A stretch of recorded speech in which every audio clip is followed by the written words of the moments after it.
So oft it chances in particular men that through some vicious mole of nature in them, by the o'ergrowth of some complexion, oft breaking down the pales and forts of reason, or by some habit grown too much, that these men, carrying, I say, the stamp of one defect, their virtues else be they as pure as grace, shall in the general censure take corruption from that particular fault. This is the tragedy of a man who could not make up his mind.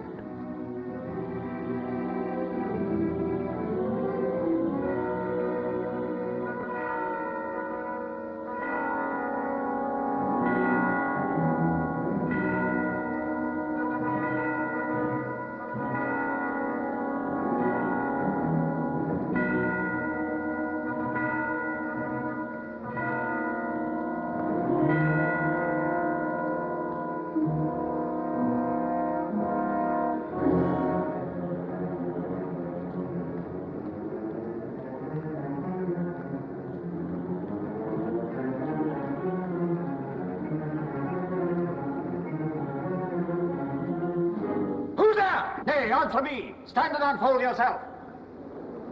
Long live the king. Bernardo?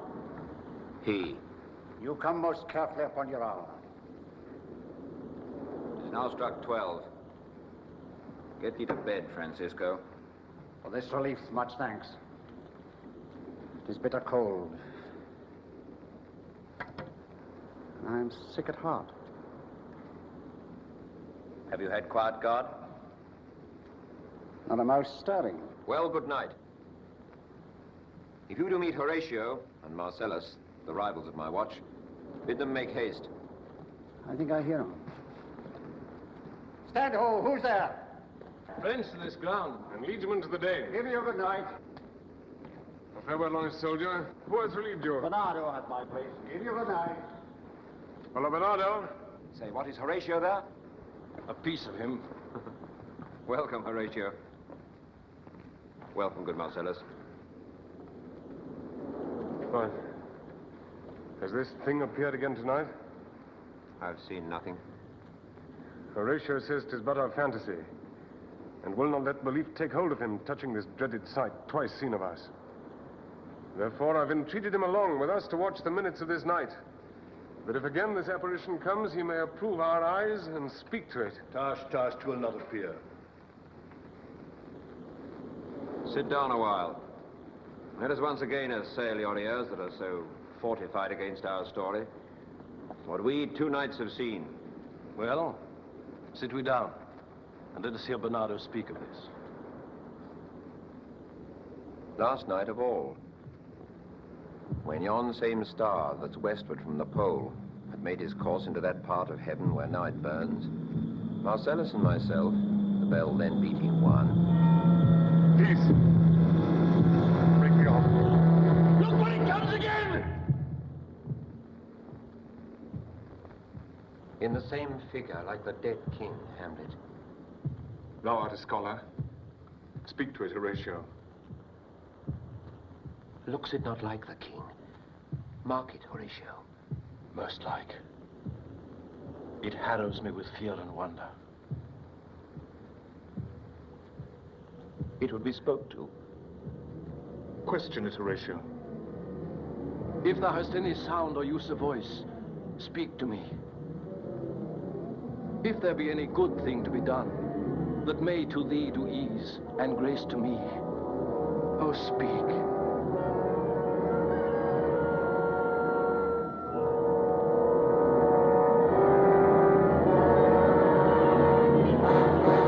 Stay and speak! Stop it, Marcellus! He's here! He's here!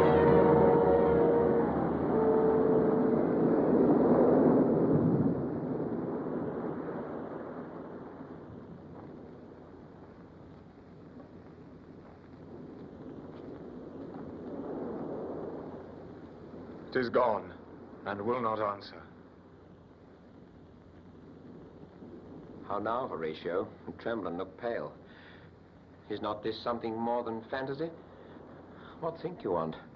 Before my God, I might not disbelieve without the sensible and true avouch of mine own eyes. Is it not like the king? As thou to thyself. It is strange. It was about to speak when the cock crew. Then it started like a guilty thing upon a fearful summons.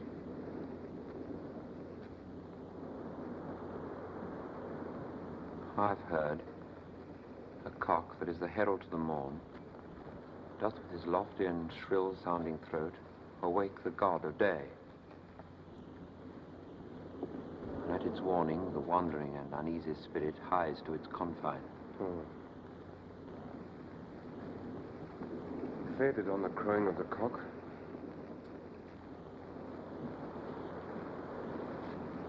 Some say that ever against that season comes wherein our Saviour's birth is celebrated, the bird of dawning singeth all night long. And then they say no spirit can walk abroad. The nights are wholesome then. No planet strike, no fairy takes, nor witch hath power to charm. So hallowed and so gracious is the time. So have I heard, and do in part believe it. But look, the morn in russet mantle clad walks o'er the dew of yon high eastern hill. Break we our watch up, and by my advice, let us impart what we've seen tonight unto young Hamlet. For upon my life, this spirit dumb to us will speak to him. Let's do it, I pray. Something is rotten in the state of Denmark.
Though yet of Hamlet, our dear brother's death, the memory be green, and that it us befitted to bear our hearts in grief on our whole kingdom to be contracted in one brow of woe, yet so far hath discretion fought with nature, that we, with wisest sorrow, think on him, together with remembrance of ourselves.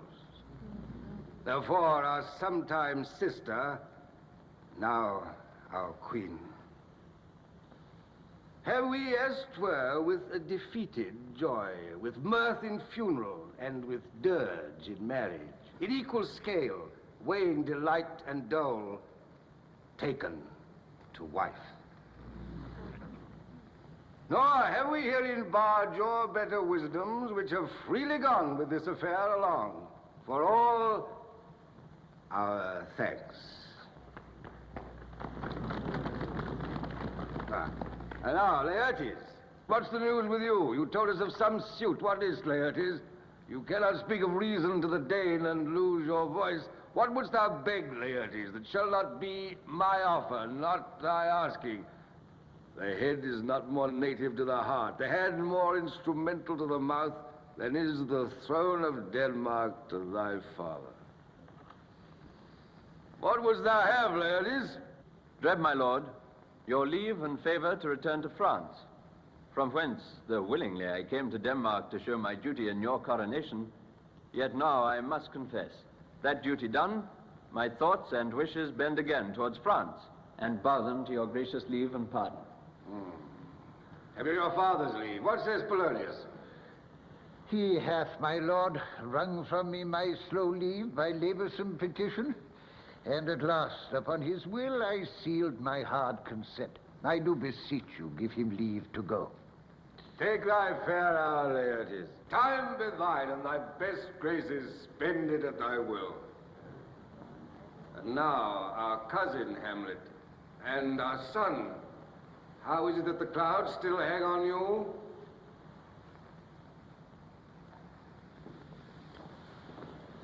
Good Hamlet, cast thy nighted colour off, and let thine eye look like a friend on Denmark. Do not forever with thy lowered lids seek for thy noble father in the dust. Thou know'st 'tis common. All that lives must die, passing through nature to eternity. Aye, madam, it is common. If it be, why seems it so particular with thee? Seems, madam? Nay, it is, I know not seems. 'Tis not alone my inky cloak, good mother, nor customary suits of solemn black, together with all forms, modes, shows of grief that can denote me truly. These indeed seem, for they are actions that a man might play. But I have that within which passeth show, these but the trappings and the suits of woe. 'Tis sweet and commendable in your nature, Hamlet, to give these mourning duties to your father. But you must know, your father lost a father, that father lost his, and the survivor bound in filial obligation for some term to do obsequious sorrow. But to persist in obstinate condolement is a course of impious stubbornness. 'Tis unmanly grief, a fault to heaven, a fault against the dead, a fault to nature, to reason, most absurd, whose common theme is death of fathers, and who still hath cried from the first corpse till he that died today, this must be so. Why should we, in our peevish opposition, take it to heart? We pray you throw to earth this unprevailing woe, and think of us as of a father. For let the world take note, you are the most immediate to our throne, and with no less nobility of love than that which dearest father bears his son, do I impart towards you.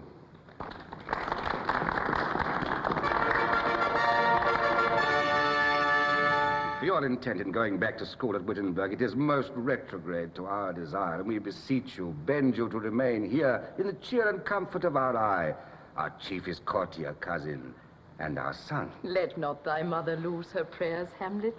I pray thee stay with us. Go not to Wittenberg. I shall in all my best obey you, madam. Why, it is a loving and a fair reply. Be as ourselves in Denmark. Madam, come. This gentle and unforced accord of Hamlet sits smiling to my heart. In grace whereof no jocund health that Denmark drinks today, but the great cannons to the clouds shall tell, and the king's carouse the heavens shall roar again, re-speaking earthly thunder. Come, away!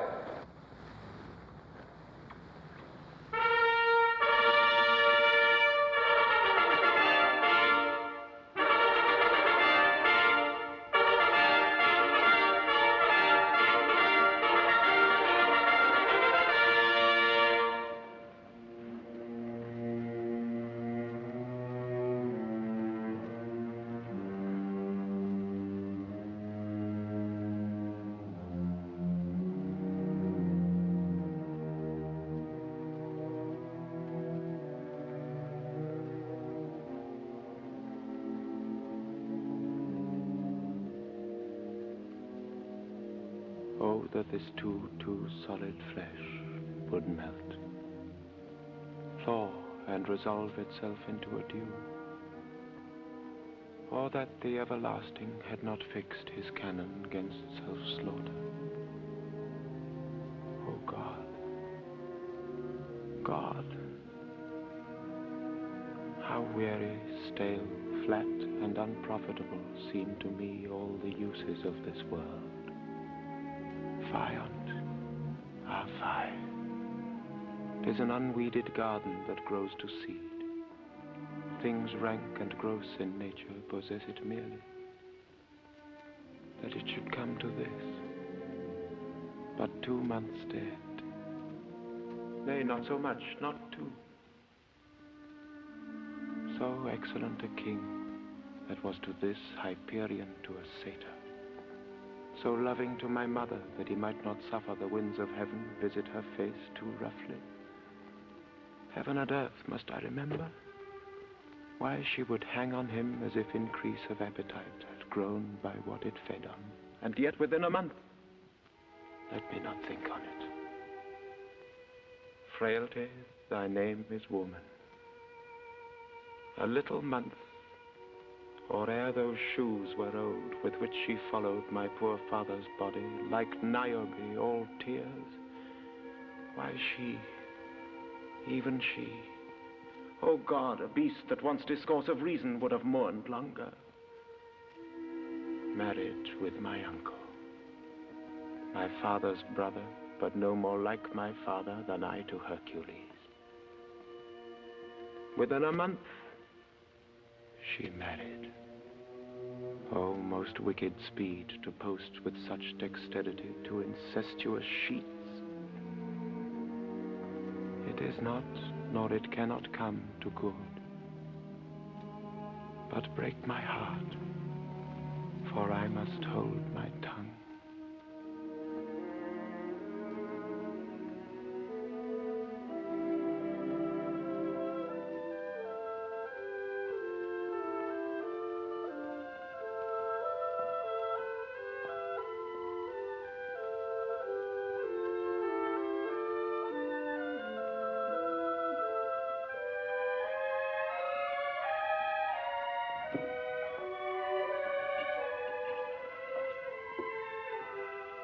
My necessaries are embarked.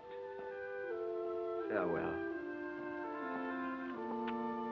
And sister, as the winds give benefit and convoy as assistant, do not sleep, but let me hear from you. You doubt that?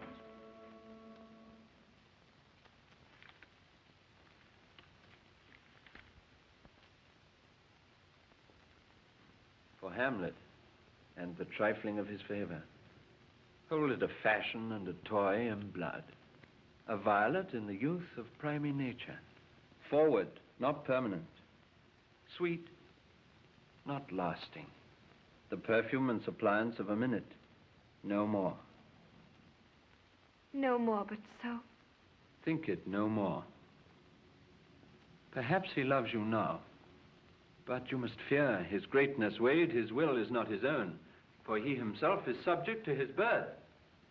He may not, as unvalued persons do, carve for himself, for on his choice depends the safety and the health of this whole state.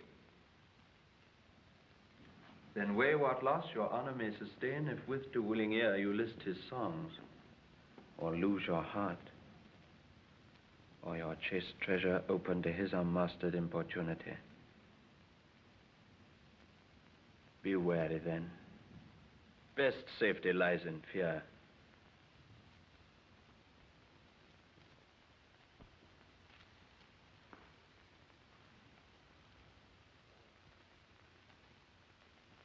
I shall the effect of this good lesson keep, as watchman to my heart. But good my brother, do not, as some ungracious pastors do, show me the steep and thorny way to heaven, whilst like a puffed and reckless libertine himself the primrose path of dalliance treads, and mine's not his own creed. Oh, fear me not. But here my father comes, I stay too long. Yet here, Laertes, aboard, for shame. The wind sits in the shoulder of your sail, and you are stayed for. There, my blessing with thee. And these few precepts in thy memory look thou character. Give thy thoughts no tongue, nor any unproportioned thought his act. Be thou familiar, but by no means vulgar. Those friends thou hast, and their adoption tried, grapple them to thy soul with hoops of steel, but do not dull thy palm with entertainment of each new hatched, unfledged company. Beware of entrance to a quarrel, but being in, bear that the opposed may beware of thee. Give every man thine ear, but few thy voice. Cost thy habit as thy purse can buy, but not expressed in fancy. Rich, not gaudy, for the apparel oft proclaims the man. Neither a borrower nor a lender be, for loan oft loses both itself and friend, and borrowing dulls the edge of husbandry. This above all, to thine own self be true, and it must follow, as the night the day, thou canst not then be false to any man. Farewell, my blessing season this in thee. Most humbly do I take my leave, my lord. The time invites you, go. Farewell, Ophelia. And remember well what I said to you. 'Tis in my memory locked, and you yourself shall keep the key of it. Farewell.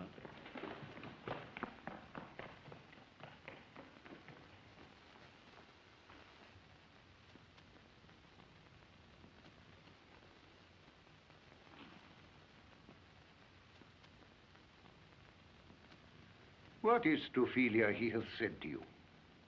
So please you, something touching the Lord Hamlet. Mary, well bethought. What is between you? Give me up the truth. He hath, my lord, of late made many tenders of his affection to me. Affection? Pooh! You speak like a green girl, unshifted in such perilous circumstance. Do you believe his tenders, as you call them? I do not know, my lord, what I should think. Mary, I'll teach you. Think yourself a baby. I would not, in plain terms, from this time forth, have you give words or talk with the Lord Hamlet. Look to't, I charge you.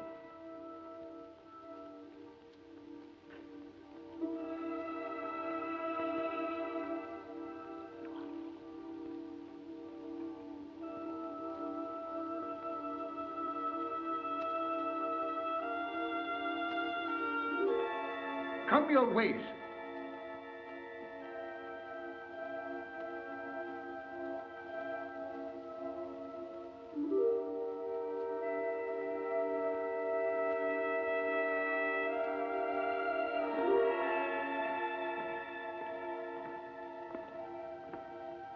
Hail to your lordship. I'm glad to see you well. Horatio, I do forget myself. Say, my lord, and your poor servant Em. Sir, my good friend, I'll change that name with you. Marcellus. My good lord. I'm very glad to see you. Good evening, sir. But what is your affair in Elsinore? We'll teach you to drink deep ere you depart. My lord, I came to see your father's funeral. I pray you do not mock me, fellow student. I think it was to see my mother's wedding. Indeed, my lord, it followed hard upon. Thrift. Thrift, Horatio. The funeral baked meats did coldly furnish forth the marriage tables. Would I had met my dearest foe in heaven, or ever I had seen that day, Horatio. My father. Methinks I see my father. Where, my lord? In my mind's eye, Horatio. I saw him once. He was a goodly king. He was a man. Take him for all in all, I shall not look upon his like again. My lord, I think I saw him yesternight. So? Who? My lord, the king, your father. The king? My father?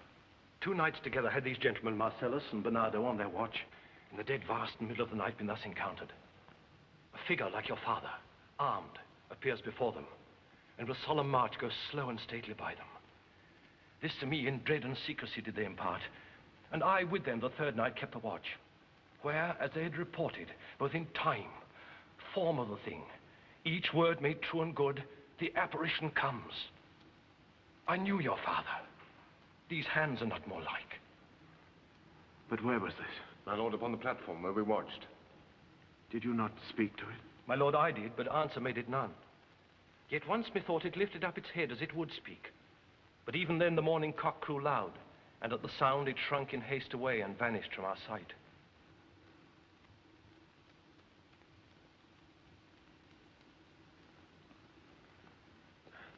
It is very strange.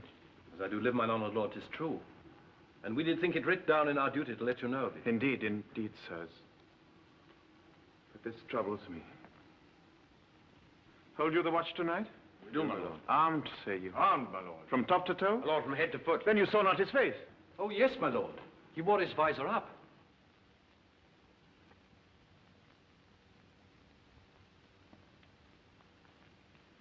What looked he? Frowningly? A countenance more in sorrow than in anger. And fixed his eyes upon you? Most constantly. I would I had been there. It would have much amazed you. Very like, very like. Stayed it long?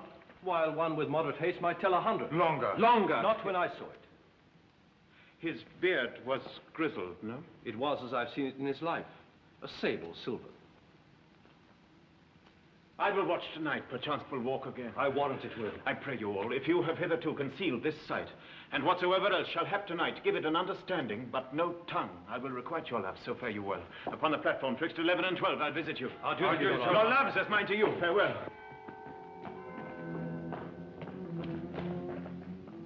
My father's spirit, in arms. All is not well. I doubt some foul play. Would the night were come. Till then sit still, my soul.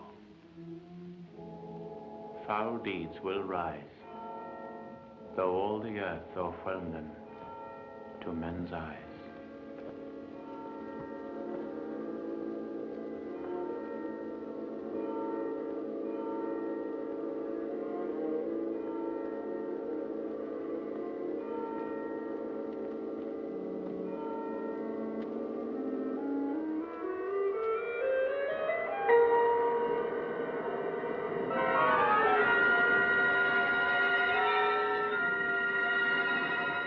Bite shrewdly. It is very cold. It is a nipping and an eager air.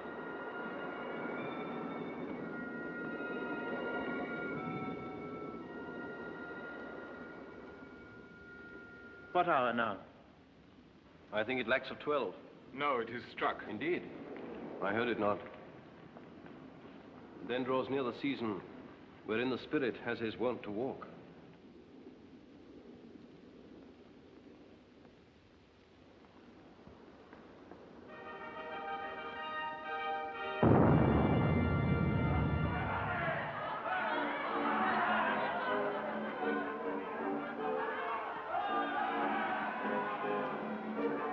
What does this mean, my lord?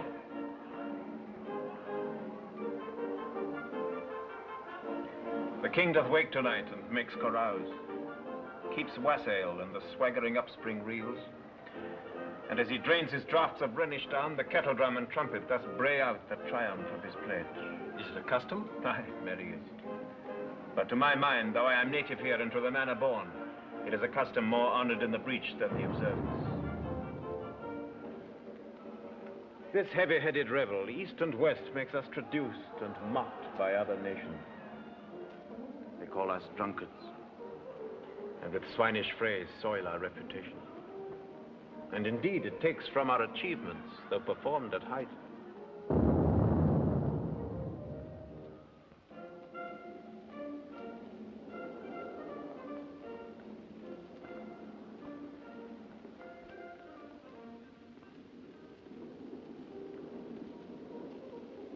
So oft it chances in particular men that for some vicious mole of nature in them, by the o'ergrowth of some complexion, oft breaking down the pales and forts of reason, or by some habit grown too much, that these men, carrying, I say, the stamp of one defect, their virtues else be they as pure as grace, shall in the general censure take corruption from that particular fault.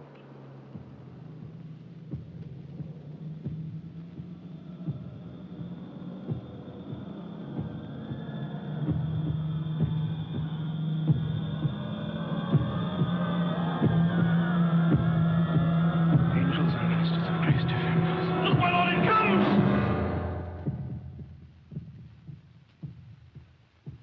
Be thou a spirit of hell, or goblin damned, thou comest in such a questionable shape that I will speak to thee.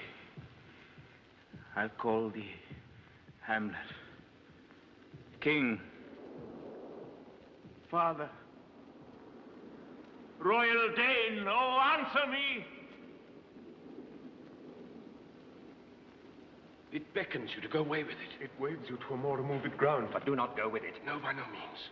It will not speak. Then I will follow it. Do not, my lord. Why, what should be the fear? I do not set my life at a pin's fee, and for my soul, what can it do to that, being a thing immortal as itself? It waves me forth again.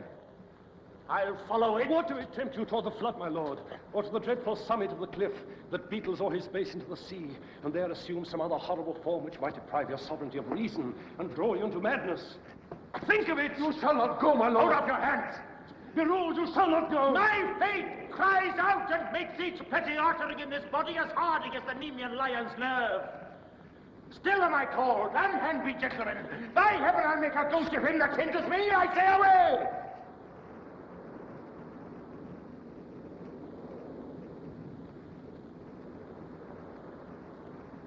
Go on. I'll follow thee.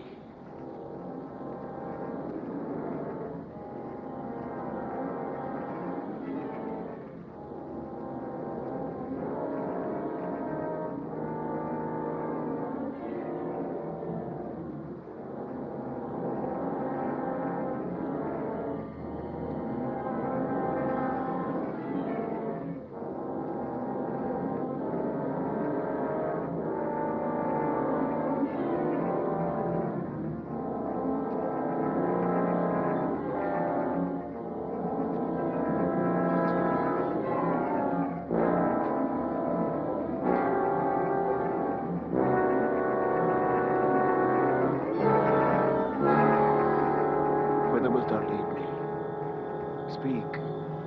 I'll go no further.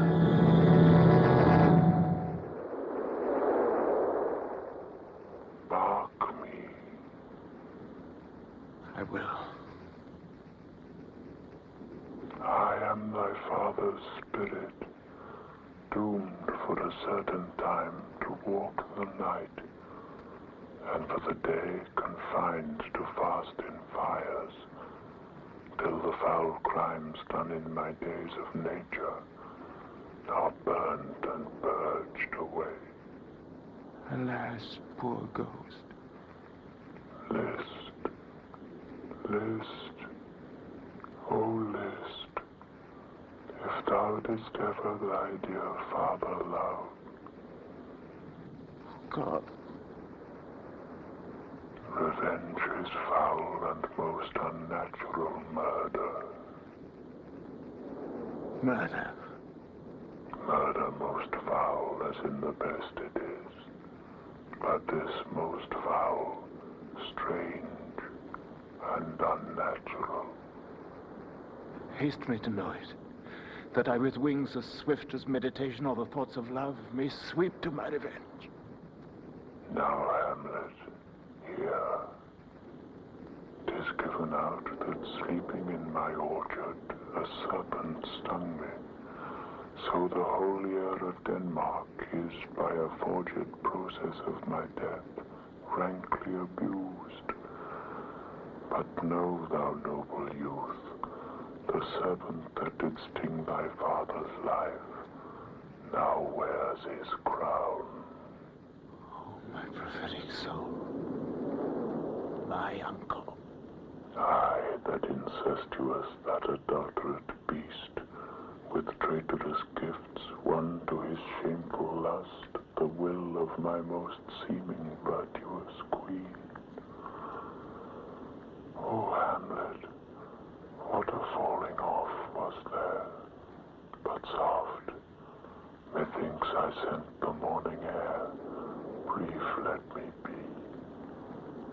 Sleeping within my orchard, my custom always in the afternoon, upon my quiet hour thy uncle stole, with juice of cursed hemlock in a vial, and in the porches of my ears did pour the leper's distilment, whose effect holds such an enmity with blood of man, that swift as quicksilver it courses through the natural gates and alleys of the body.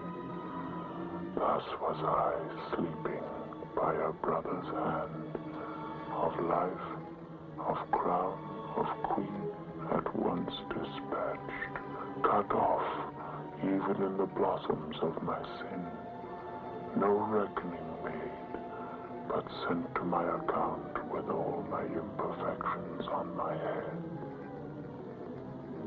Oh, horrible. Horrible. Most horrible. If thou hast nature in thee, bear it not. Let not the royal bed of Denmark be a couch for luxury and damned incest. But howsoever thou pursuest this act, taint not thy mind, nor let thy soul contrive against thy mother aught. Leave her to heaven. Fare thee well at once. The glowworm shows the matin to be near, and begins to pale his ineffectual fire. Adieu, adieu, adieu.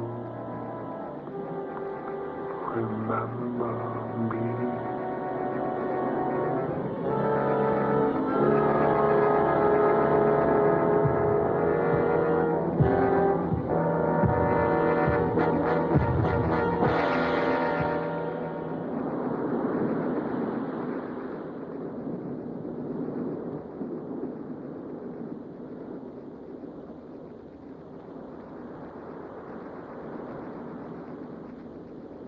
All you host of heaven.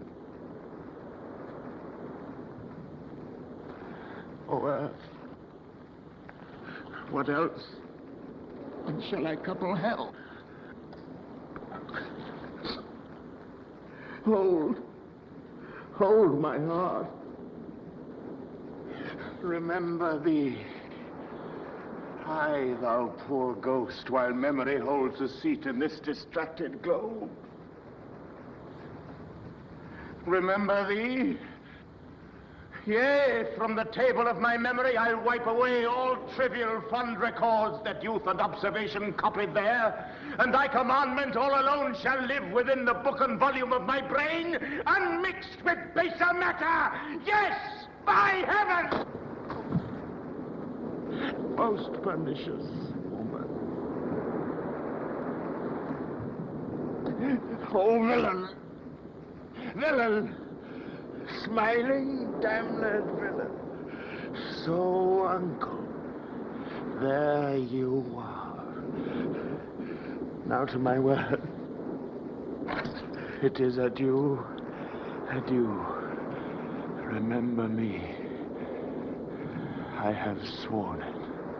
Lord Hamlet! So be it. Hello! My lord! Hello, ho-ho, boy! Come back, come!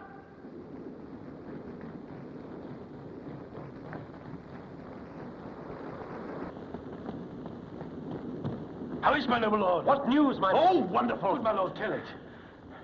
No. You will reveal it. Not I. I. How say you then? Would heart of man once think it? But you'll be secret. Aye, my lord. There's ne'er a villain dwelling in all Denmark.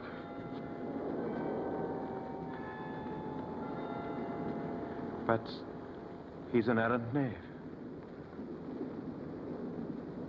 There needs no ghost, my lord, come from the grave to tell us this.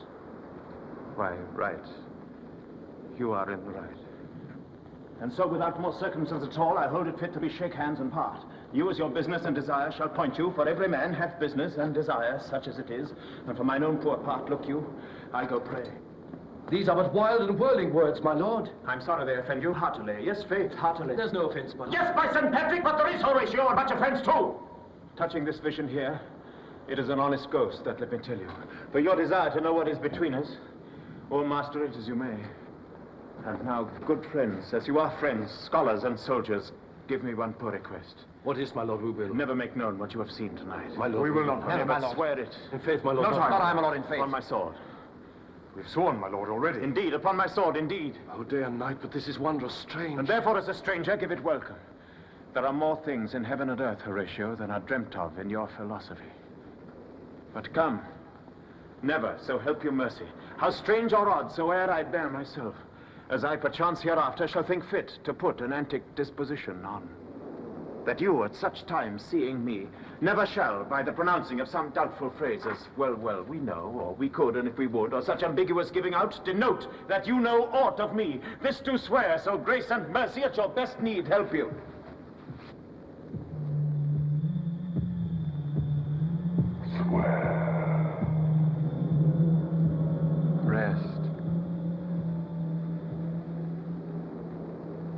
Rest, perturbed spirit. So, gentlemen, with all my love, I do commend me to you. And what so poor a man as Hamlet is may do to express his love and friending to you, God willing shall not lack. Go in and still your fingers on your lips, I pray.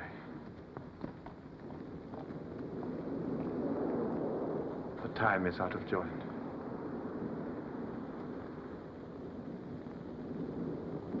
O cursed spite,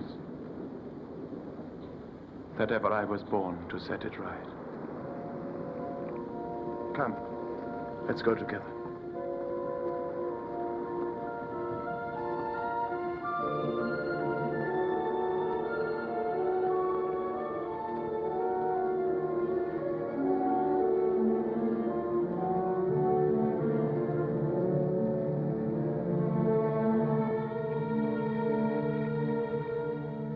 As I was sewing in my closet,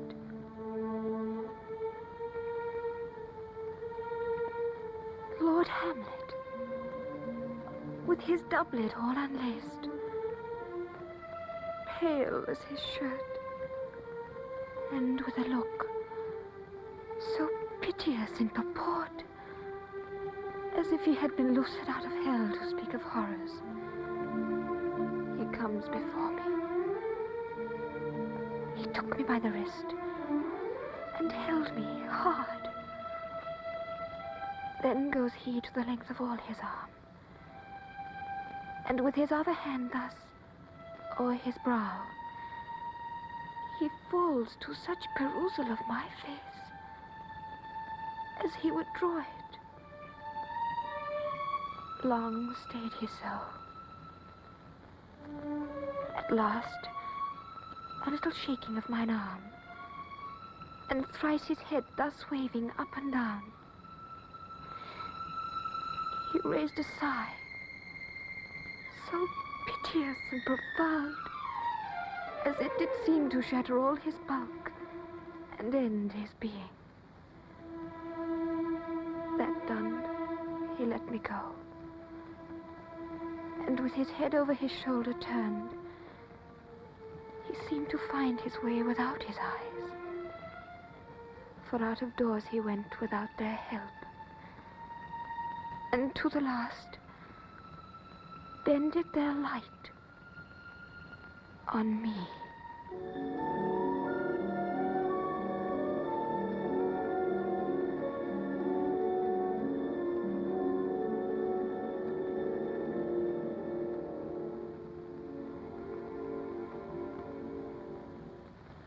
My liege and madam, to expostulate what majesty should be, what duty is, why day is day, night, and time is time, were nothing but to waste night, day, and time. Therefore, since brevity is the soul of wit, and tediousness the limbs and outward flourishes, I will be brief. Your noble son is mad. Mad, call I it, for to define true madness, but is but to be nothing else but mad. More matter with less art. Madam, I swear I use no art at all. And that he is mad, 'tis true. 'Tis true, 'tis pity, and pity 'tis true. A foolish figure, but farewell it, for I will use no art. Thus it remains, and the remainder thus append. I have a daughter, have while she is mine, who in her duty and obedience, mark, hath given me this. Now gather and surmise. To the celestial and my soul's idol, the most beautified Ophelia. It's an ill phrase, a vile phrase. Beautified is a vile phrase, but you shall hear. Thus, in her excellent white bosom, these, etc. Came this from Hamlet to her? Good madam, stay a while, I will be faithful. Doubt thou the stars are fire, doubt that the sun doth move, doubt truth to be a liar, but never doubt I love. Oh, dear Ophelia, I am ill at these numbers, I have not art to reckon my groans. But that I love thee best, O most best, believe it. Adieu, thine evermore, most dear lady, while this frame is to him, Hamlet. This in obedience hath my daughter shown me, and more above hath his solicitings, as they fare out by time, by means, and place, all given to mine ear. But how hath she received his love? What do you think of me? As of a man faithful and honorable. I would fain prove so. But what might you think when I had seen this hot love on the wing? If I had looked upon this love with idle sight, what might you think? No, I went round to work, and my young mistress thus I did bespeak. Lord Hamlet is a prince. Out of thy star, this must not be. And then I prescripts gave her that she should lock herself from his resort, admit no messengers, receive no tokens. And he, repulsed, a short tale to make, fell into a sadness, then into a fast, thence to a watch, thence to a weakness, thence into a lightness, and by this declension into that madness wherein now he raves, and all we mourn.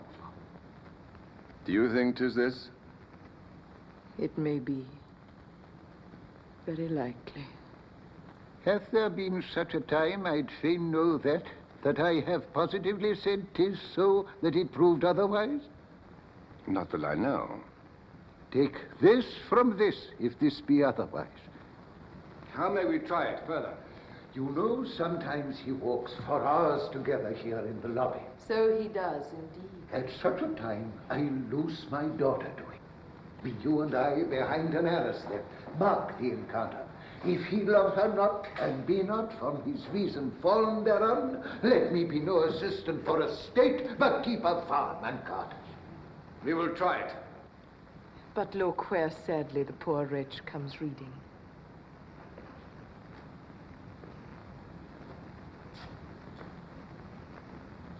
Away. I do beseech you both, away. I'll board him presently. Oh, give me leave.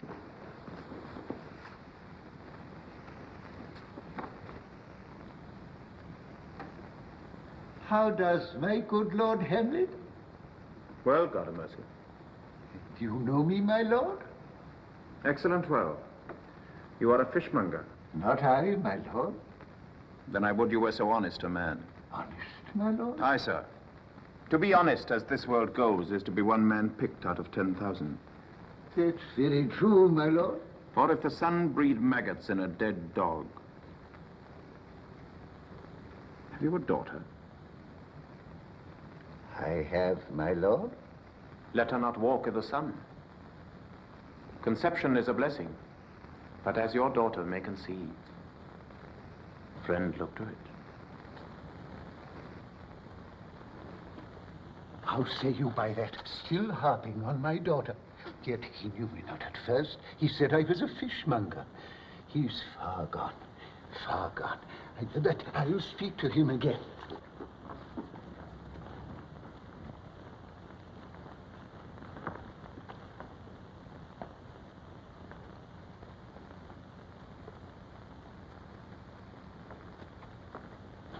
What do you read, my lord?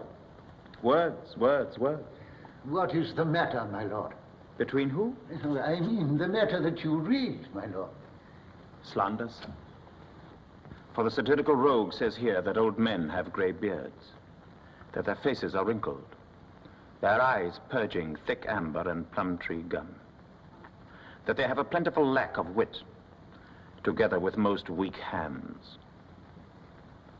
All of which, sir, though I most powerfully believe, yet I hold it not honesty to have it thus set down. For you yourself, sir, shall be old as I am, if like a crab you could go backward. Though this be madness, yet there's method in it. Will you walk out of the air, my lord? Into my grave? Indeed, that is out of the air. How pregnant sometimes his replies are. My honorable lord, I will most humbly take my leave of you. You cannot, sir, take from me anything that I will more willingly part withal. Except my life. Except my life. Except my life.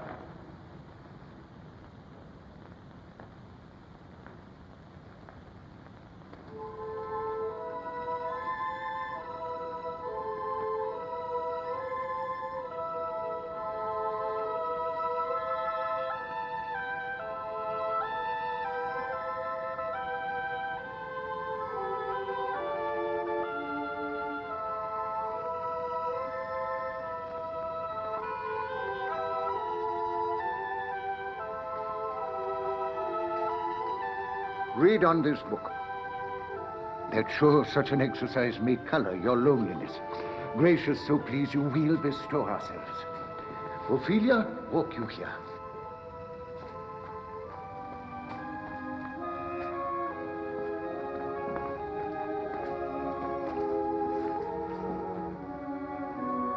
Let's withdraw, my lord.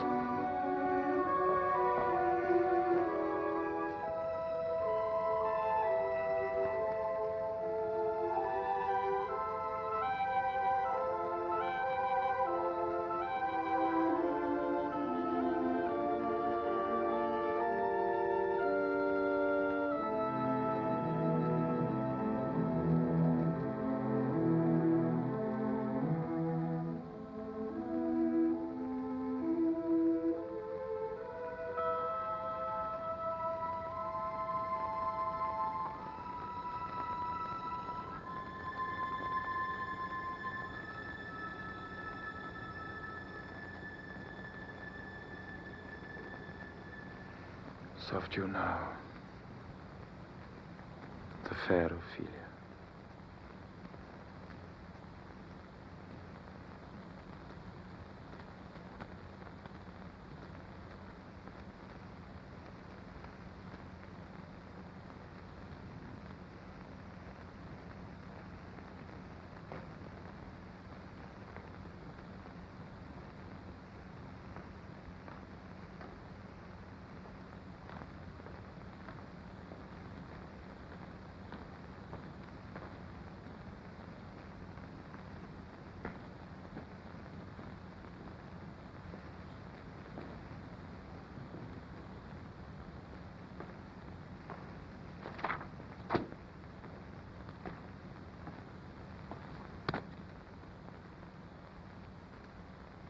Nymph, in thy orisons be all my sins remembered.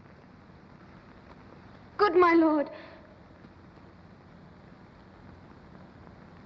How does your honor for this many a day? I humbly thank you. Well, well, well. My lord, I have remembrances of yours that I have longed long to redeliver. I pray you now receive them. No, not I. I never gave you aught. My honored lord, you know right well you did. And with them words of so sweet breath composed as made the things more rich. Their perfume lost, take these again. For to the noble mind rich gifts wax poor when givers prove unkind. There, my lord.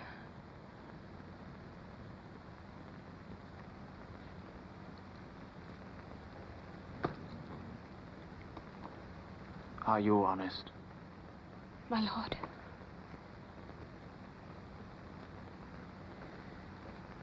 I did love you once. Indeed, my lord, you made me believe so. You should not have believed me. Get thee to a nunnery. Why wouldst thou be a breeder of sinners? I am myself indifferent honest, but yet I could accuse me of such things that it were better my mother had not borne me. I am very proud, revengeful, ambitious. More offenses at my beck than I have thoughts to put them in, imagination to give them shape or time to act them in. What should such fellows as I do, crawling between heaven and earth? We are arrant knaves all, believe none of us. Go thy ways to a nunnery. Where's your father? At home, my lord.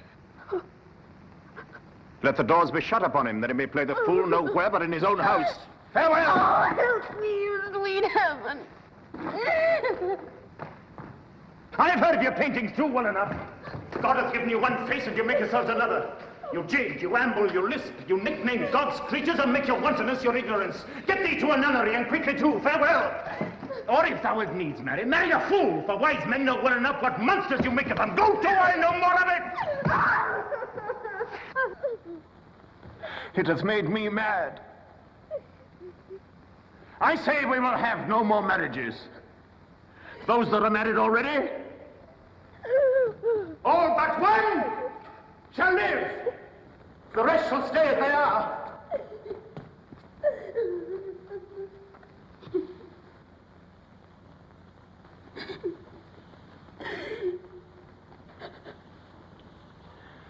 To a nunnery. Go.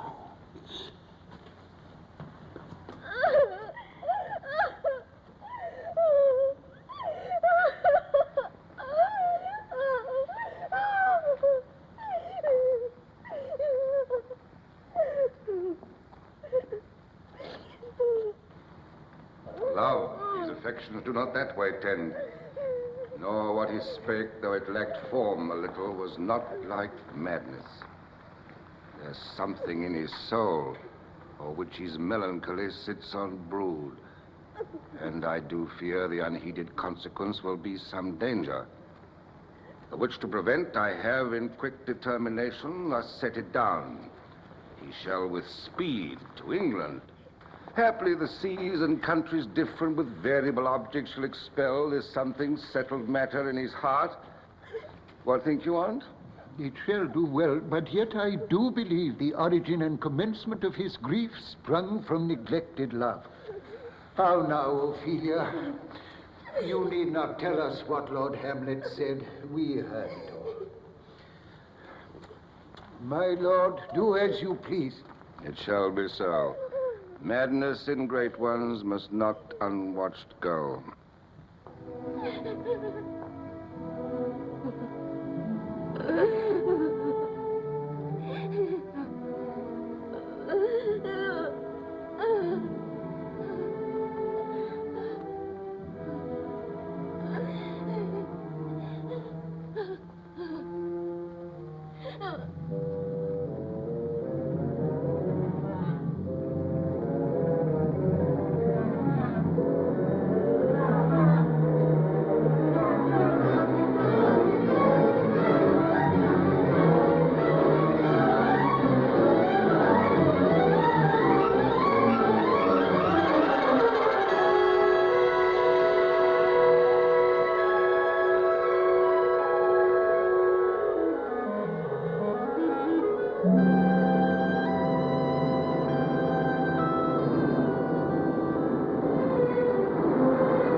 not to be? That is the question.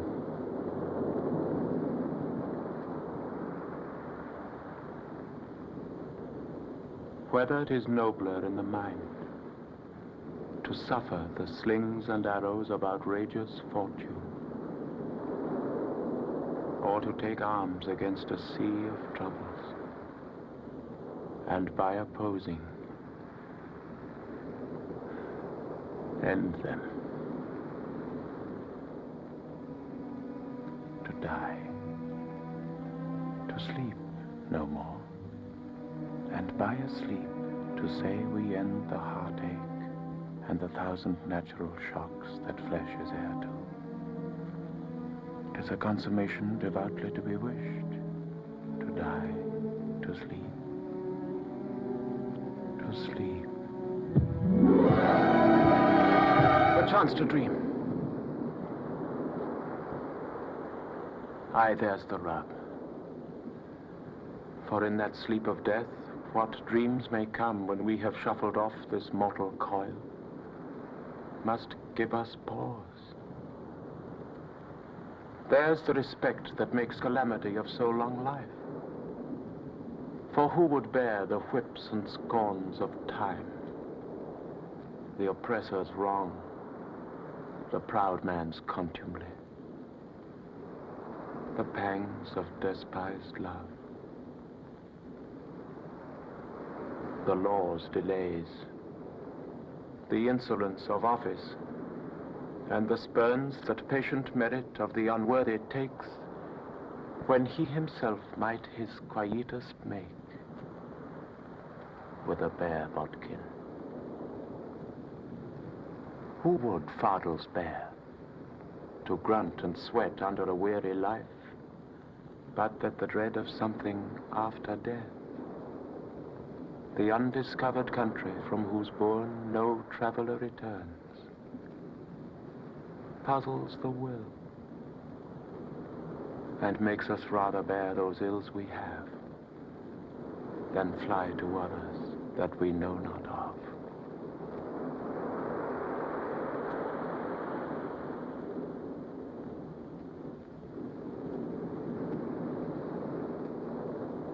Thus conscience doth make cowards of us all.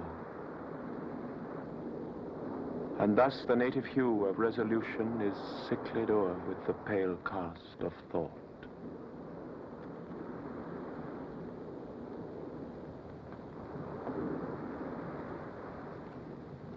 And enterprises of great pith and moment, with this regard their currents turn awry, and lose the name of action.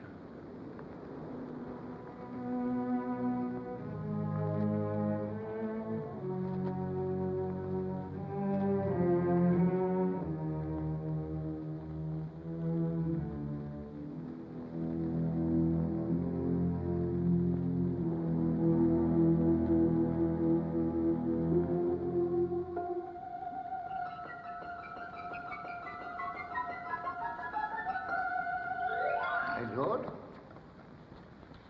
I have news to tell you. The actors are come hither, my lord.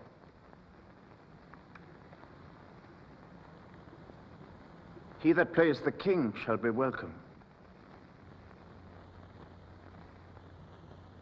The best actors in the world, either for tragedy, comedy, history, pastoral, pastoral comical, historical pastoral, tragical historical, tragical comical historical pastoral. Seneca cannot be too heavy, nor Plautus too light, for these are the only men.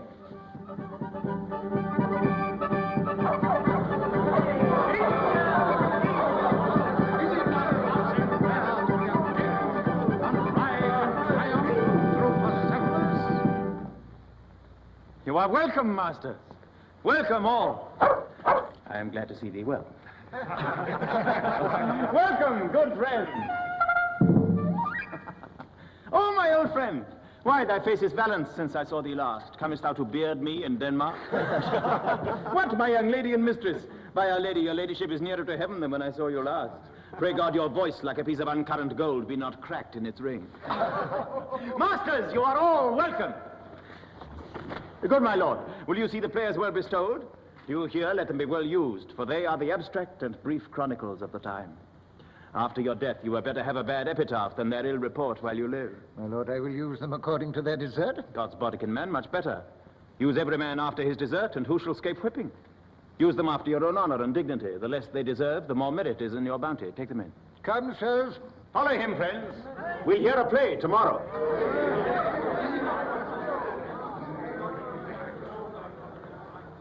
Just hear me, old friend.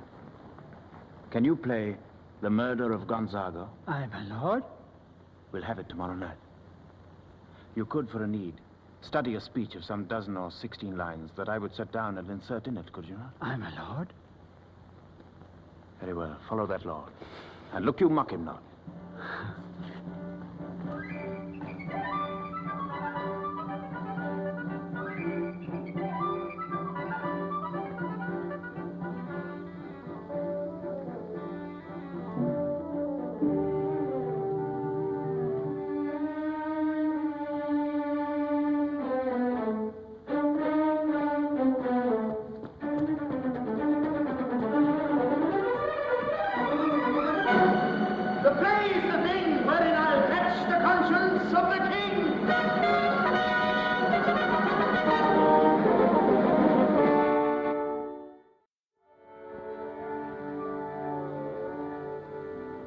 Speak the speech, I pray you, as I pronounced it to you, trippingly on the tongue.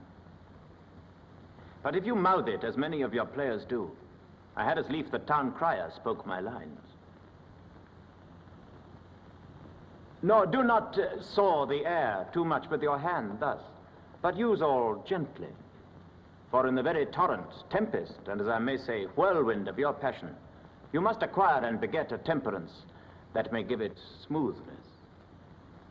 Oh, it offends me to the soul to hear a robustious, periwig-pated fellow tear a passion to tatters, to split the ears of the groundlings, who for the most part are capable of nothing but inexplicable dumb shows and noise. I would have such a fellow whipped. Without Herod's Herods. Pray you avoid it. I warrant your honor. Be not too tame, neither, but let your own discretion be your tutor. Suit the action to the word to the action, with this special observance that you o'erstep not the modesty of nature. For anything so overdone is from the purpose of playing, whose end, both at the first and now, was and is to hold as 'twere the mirror up to nature, to show virtue her own feature, scorn her own image, and the very age and body of the time, his form and pressure. Now this, overdone, though it make the unskillful laugh, cannot but make the judicious grieve, the censure of which one must, in your allowance, outweigh a whole theatre of others. Oh, there be players that I have seen play, and heard others praise, and that highly, not to speak it profanely, that having neither the accent of Christians, nor the gait of pagan, Christian, nor man, have so strutted and bellowed that I have thought that some of nature's journeymen had made men and not made them well. They imitated humanity so abominably. I hope we have reformed that indifferently with us, sir. Oh, reform it altogether? And let those that play your clown speak no more than is set down for them. For there be of them that will themselves laugh to set on some barren quantity of spectators to laugh too, though in the meantime some necessary question of the play be then to be considered. That's villainous, and shows the most pitiful ambition in the fool that uses it.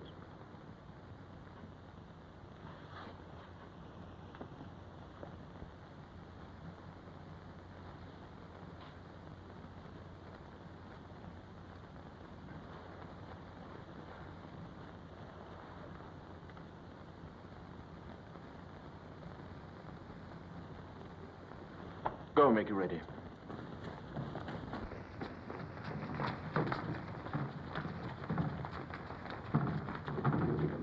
How now, my lord, will the king hear this piece of work? And the queen, too, and that presently. Bid the players make haste. Aye, my lord.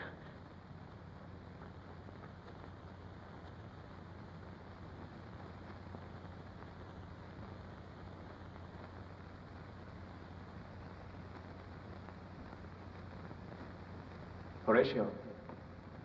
Dear sweet lord, at your service. Observe mine uncle. Give him heedful note. Well, my lord. They are coming to the play. I must be idle. Get you a place.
Cousin Hamlet? Excellent, i' faith, of the chameleon's dish. I eat the air, promise crammed. You cannot feed capons so. I have nothing with this answer, Hamlet. These words are not mine. No, nor mine now. My lord, you played once at the university, you said. That did I, my lord, and was accounted a good actor. What did you enact? I did enact Julius Caesar. I was killed in the Capitol. Brutus killed me. It was a brute part of him to kill so capital a calf there. Be the players ready? Aye, my lord. They stay upon your patience. Come hither, my dear Hamlet. Sit by me. No, good mother. Here's metal more attractive.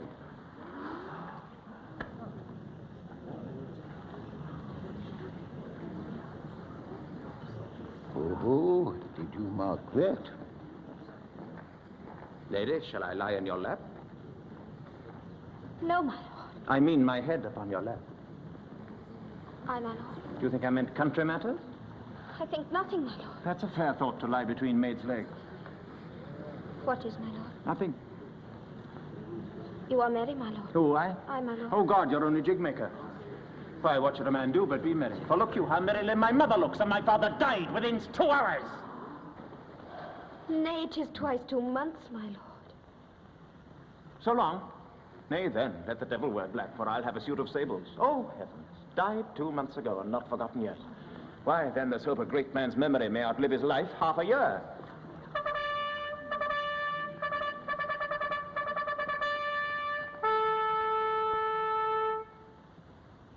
For us and for our tragedy, here stooping to your clemency, we beg your hearing patiently.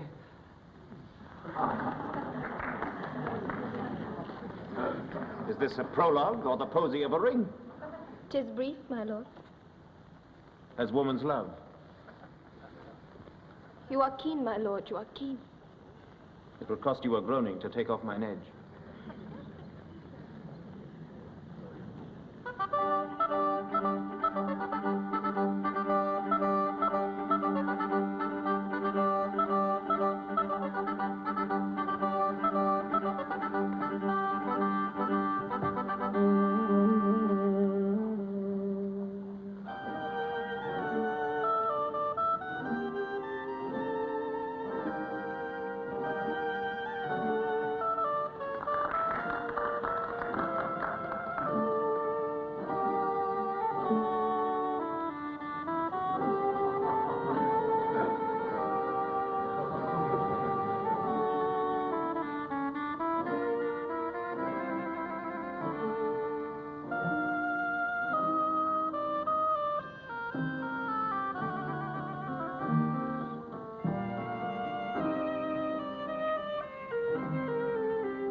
Some must watch while some must sleep, thus runs the world away. Oh, good Horatio, I'll take the ghost's word for £1,000, 'tis for see. Very well, my lord. Upon the act of the poisoning. I did very well, no. God bless you, sir.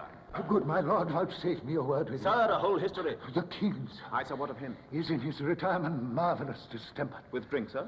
No, my lord, rather with choler. Your wisdom should show itself more richer to signify this to the doctor, for me to put him to his purgation would perhaps plunge him into far more choler. Good my lord, put your discourse into some frame and start not so wildly from my affair. I am tame, sir, pronounce. The queen, your mother, in most great affliction of spirit, hath sent me to you.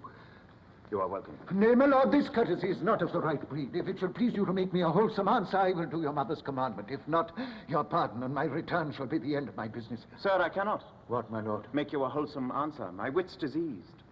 But, sir, such answer as I can make you shall command, or rather, as you say, my mother. Therefore, no more, but to the matter. My mother, you say. She desires to speak with you in her closet ere you go to bed. We shall obey, were she 10 times our mother. Have you any further trade with us?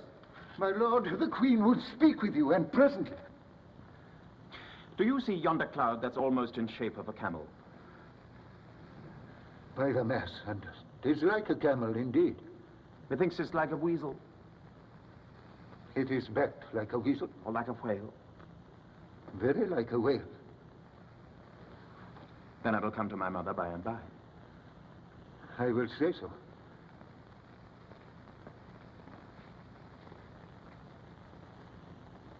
By and by is easily said.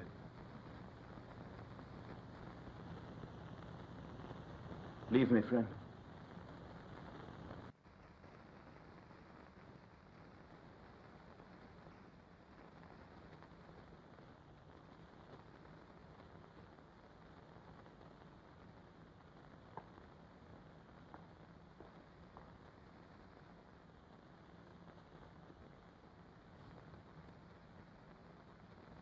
Tis now the very witching time of night, when churchyards yawn and hell itself breathes out contagion to this world.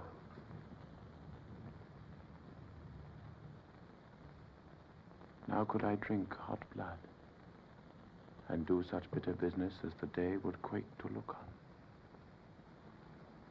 Soft.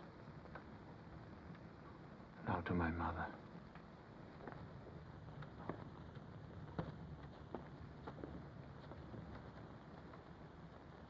O heart, lose not thy nature. Let not ever the soul of Nero enter this firm bosom. Let me be cruel, not unnatural. I will speak daggers to her, but use none.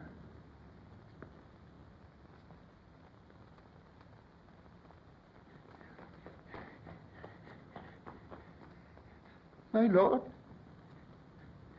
he's going to his mother's closet. Behind the arras, I'll conceal myself to hear the process. I'll warrant she'll take him home, and as you said, and wisely was it said, 'tis meet that some more audience than a mother, since nature makes them partial, should o'erhear the speech of vantage. Fare you well, my liege. I'll call upon you ere you go to bed and tell you what I know. Thanks, dear my lord.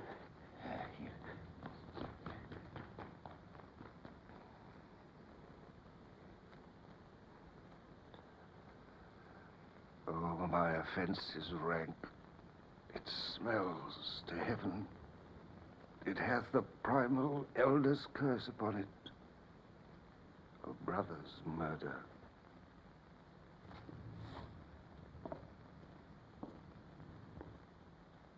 Pray, can I not, though inclination be as sharp as will?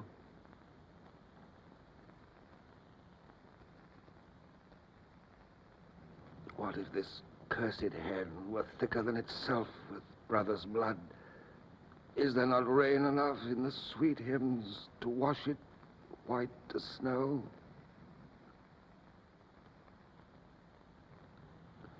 Oh, what form of prayer could serve my turn?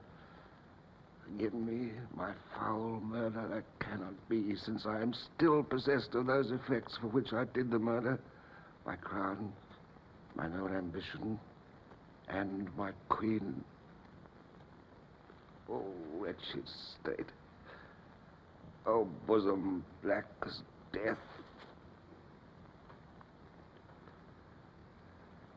Hell angels. All may yet be well.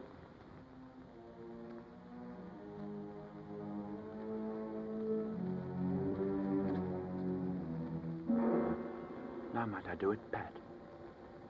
Now he is praying. And now I'll do it.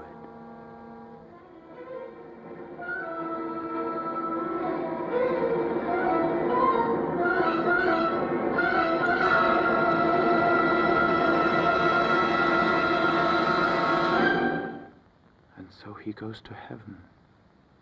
And so am I revenged. That would be thought on. A villain kills my father, and for that I, his sole son, do this same villain send to heaven. Oh, this is hire and salary, not revenge. He took my father, all his crimes full blown, as flush as May. And how his audit stands, who knows, save heaven? But in our circumstance and course of thought, 'tis heavy with him.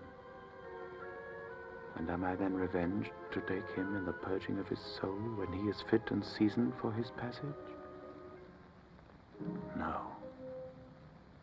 Up, sword, and know thou a more dark intent when he is drunk, asleep, or in his rage, or in the incestuous pleasure of his bed, at gaming, swearing, or about some act that has no relish of salvation in it.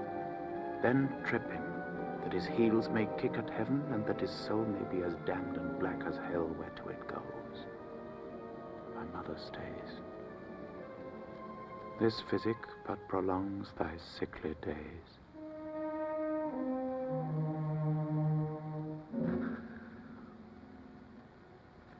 My words fly up. My thoughts remain below. Words without thoughts never to heaven go.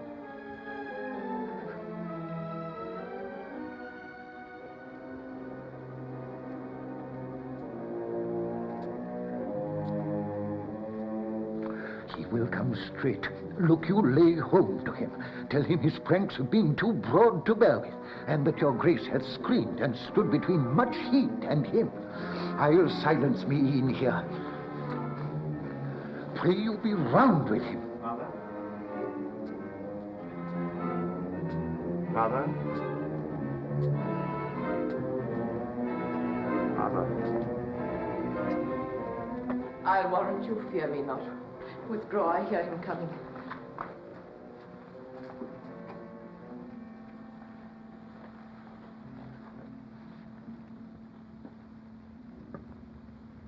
Now, Mother, what's the matter? Hamlet, thou hast thy father much offended. Mother, you have my father much offended. Come, you answer with an idle tongue. Go, go, you question with a wicked tongue. How now, Hamlet? What's the matter now? Have you forgotten? No, by the rood, not so.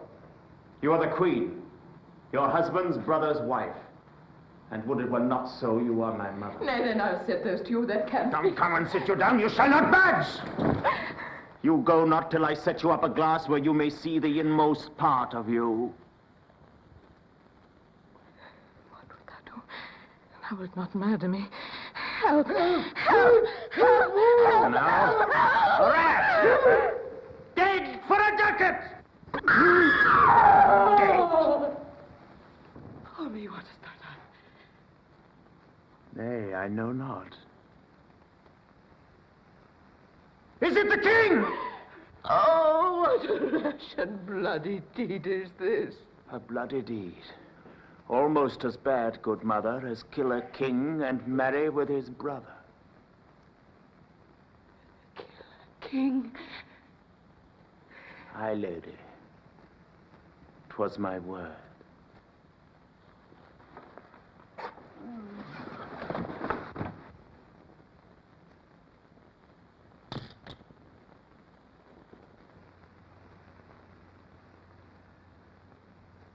Thou wretched, rash, intruding fool. Farewell. I took thee for thy better. Take thy fortune. Thou find'st to be too busy is some danger. Leave wringing of the hands.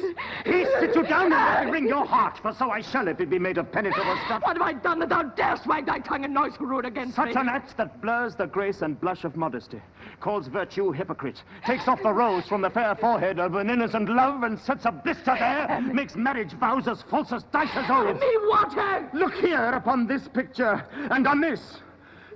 The counterfeit presentment of two brothers. See what a grace was seated on this brow. An eye like Mars to threaten and command. A stature like the herald Mercury new lighted on a heaven-kissing hill. A combination and a form indeed, where every god did seem to set his seal to give the world assurance of a man. This was your husband. Look you now what follows. Here is your husband, like a mildewed ear, blasting his wholesome brother. Have you eyes? You cannot call it love, for at your age the heyday in the blood is tame. It's humble and waits upon the judgment. And what judgment would step from this to this? What devil was that thus hath hoodwinked you? Oh, shame, where is thy blush? If hell can rise up in a matron's bones to flaming youth, let virtue be as well. Oh, Hamlet, speak no more. Thou turnest mine eyes into my very soul, and there I see such black and grained spots as will not lose their stain. Nay, but to live in the rank sweat of a lascivious bed, stewed in corruption, hurrying and making love over the nasty sky. Speak to me no more. These words like daggers enter in mine ears no more, sweet Hamlet. A murderer and a villain, a slave that is not 20th part the worth of your true lord, a cutpurse of the empire and the throne, that from a shelf the precious diadem stole and put it in his pocket. A king of slids and passes. Oh.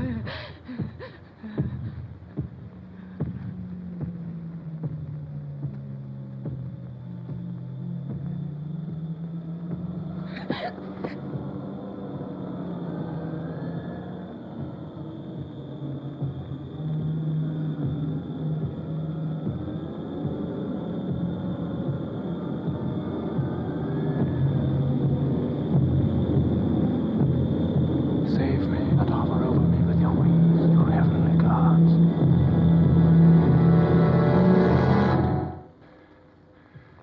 What would your gracious figure? Alas, he's mad.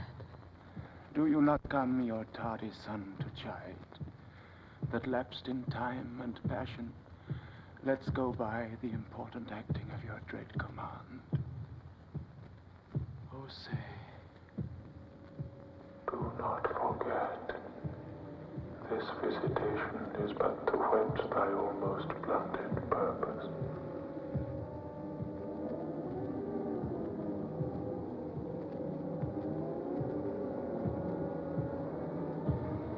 But look, amazement on thy mother sits, or step between her and her fighting soul. Speak to her, Hamlet. How is it with you, lady? Alas, how is't with you, that you do bend your eye on vacancy, and with the incorporeal air do hold discourse? O gentle sun, upon the heat and flame of thy distemper sprinkle cool patience. Whereon do you look? On him. On him. Look you how pale he glares. His form and cause conjoined, preaching to stones, would make them sensitive. Do not look upon me, lest with this piteous action you convert my stern intents. So I shed tears, not blood. To whom do you speak this?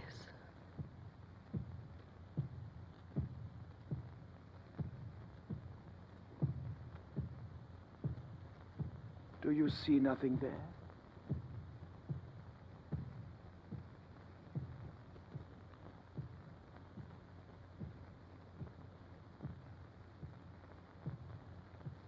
Nothing at all.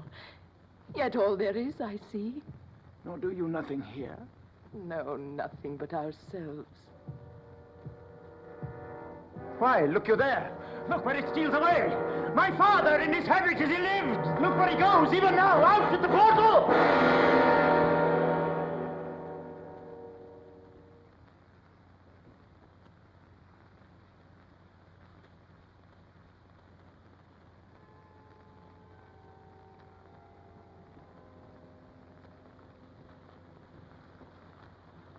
This is the very coinage of your brain. This bodiless creation madness is very cunning in. Madness? My pulse as yours doth temperately keep time, and makes us healthful music. Mother, for love of grace, lay not that flattering unction to your soul, that not your trespass, but my madness speaks. Confess yourself to heaven. Repent what's past. Avoid what is to come. And do not spread the compost on the weeds to make them rancor. Forgive me this, my virtue. Oh, Hamlet, thou hast cleft my heart in twain. No. Throw away the worser part of it, and live the purer with the other half. Good night. But go not to my uncle's bed. Assume a virtue if you have it not. Refrain tonight, and that shall lend a kind of easiness to the next abstinence, the next more easy. For use can almost change the stamp of nature. Once more, good night. And when you are desirous to be blessed, I'll blessing beg of you.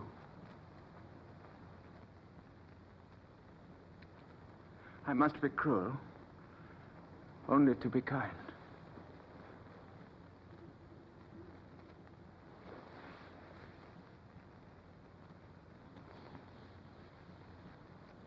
I must to England, you know that? Alack, I had forgot. 'Tis so concluded on. There's letters sealed. This man shall send me packing. I'll lug the guts into the neighbor room.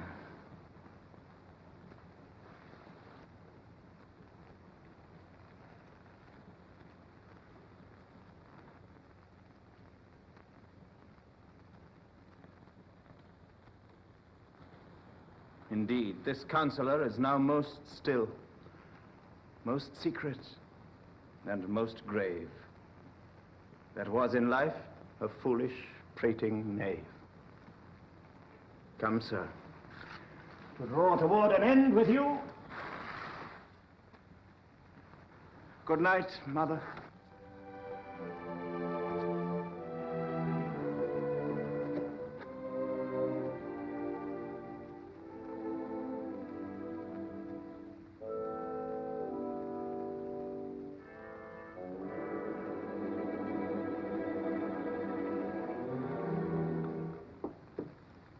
Now, Hamlet, where's Polonius? At supper. At supper? Where? Not where he eats, but where he is eaten. A certain convocation of politic worms are even at him. Your worm is your only emperor for diet.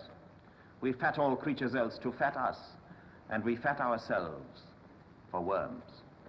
Your fat king and your lean beggar is but variable service. 2 dishes, but to 1 table. That's the end. Alas, alas. A man may fish with the worm that hath eat of a king, and eat of the fish that hath fed of that worm. What dost thou mean by this? Nothing, but to show you how a king may go a progress through the guts of a beggar.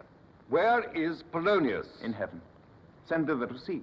If your messenger find him not there, seek him at the other place yourself. But indeed, if you find him not within this month, you shall nose him as you go up the stairs into the lobby. Go, seek him there. He will stay till you come.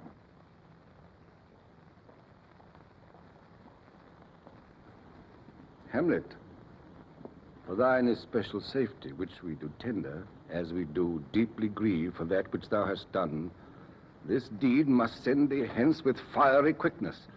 Therefore prepare thyself. The bark is ready, the wind sets fair, and everything is bent for England. For England? Aye, Hamlet. Good. So is if thou knewst our purposes. I see a cherub that sees them. But come. For England. Farewell, dear mother. Thy loving father, Hamlet. My mother. Father and mother is man and wife. Man and wife is one flesh. And so.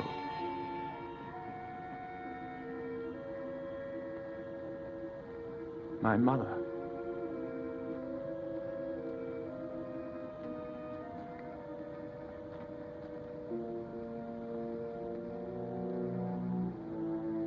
Come. For England. Follow him close. Tempt him with speed aboard. Delay it not. I'll have him hence tonight. Away. Everything is sealed and done that else leans on the affair. Pray you, make haste.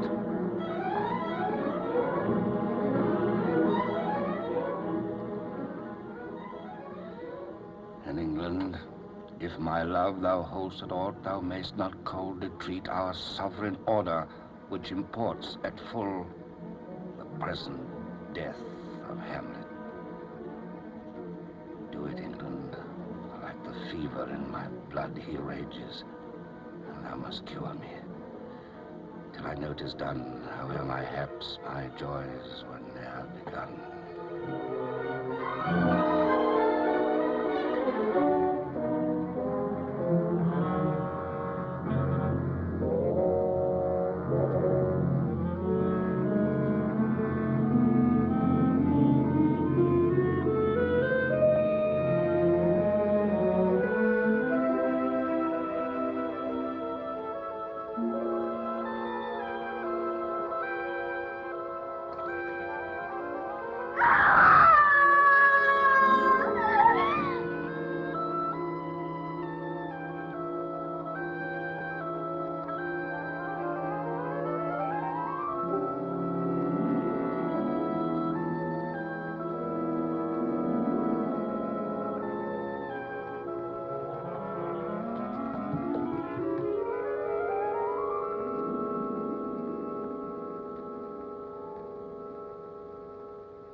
Where is the beauteous majesty of Denmark?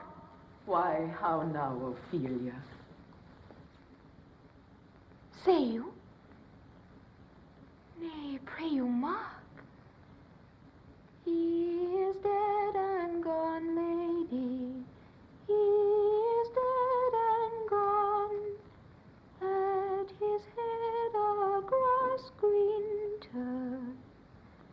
At his heels a stone.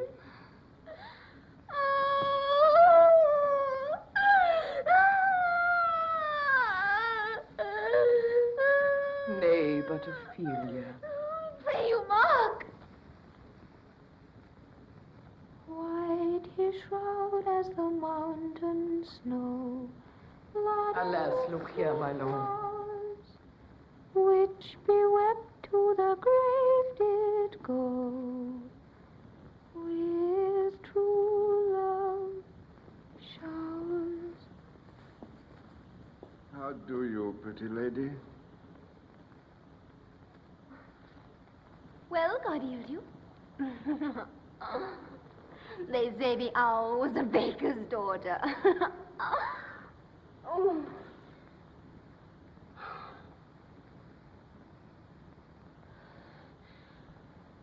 Lord, we know what we are, but know not what we may be.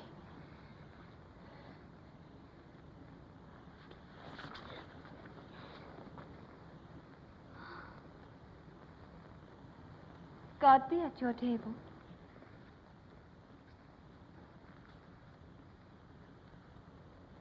Distraction for her father. I hope all will be well. We must be patient. But I cannot choose but weep. To think they should lay him in the cold ground.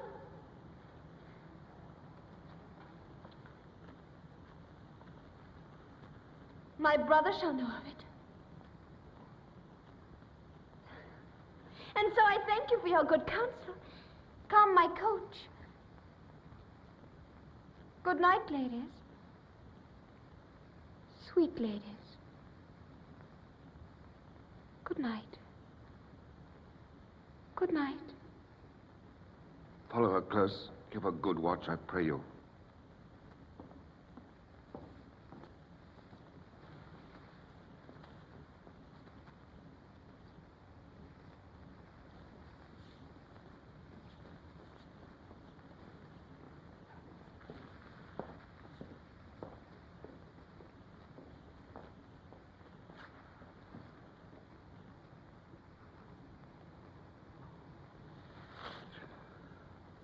Oh, Gertrude, Gertrude. When sorrows come, they come not single spies, but in battalions. First, her father slain. Next, our son gone. The people muddied, thick and unwholesome in their thoughts and whispers. Poor Ophelia, divided from herself and her fair judgment. And last, and more dangerous than all of these, a brother is in secret come from France and wants not buzzers to infect his ear with pestilent speeches of his father's death. And he himself not hesitates to threaten our own person.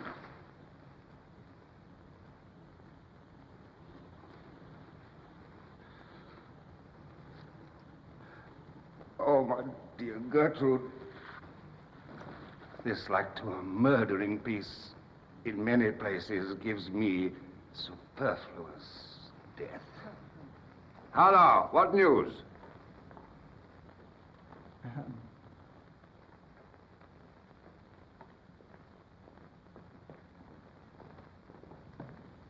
Letters, my lord, from Hamlet. From Hamlet? This to your majesty. This to the queen. Who brought them? Sailors, my lord, they say. Leave us.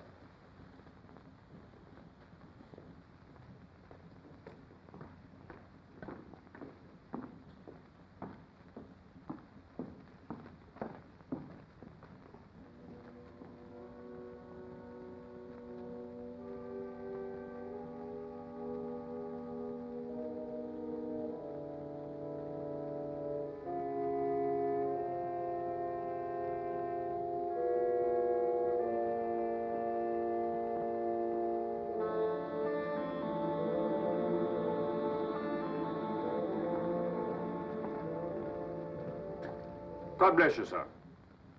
Let him bless thee, too. He shall, sir, and it please him. There's a letter for you, sir. Comes from the ambassador that was bound for England.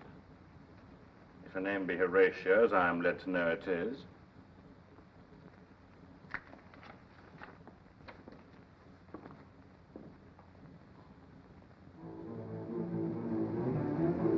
Horatio, ere we were 2 days old at sea, a pirate of very warlike appointment, gave us chase. Finding ourselves too slow of sail, we put on a compelled valor. And in the grapple, I boarded them. On the instant, they got clear of our ship. So I alone became their prisoner. They have dealt with me like thieves of mercy, but they knew what they did. I am to do a good turn for them. Repair thou to me with as much speed as thou wouldst fly death. These good fellows will bring thee where I am. Farewell. He that thou knowest thine. Hamlet.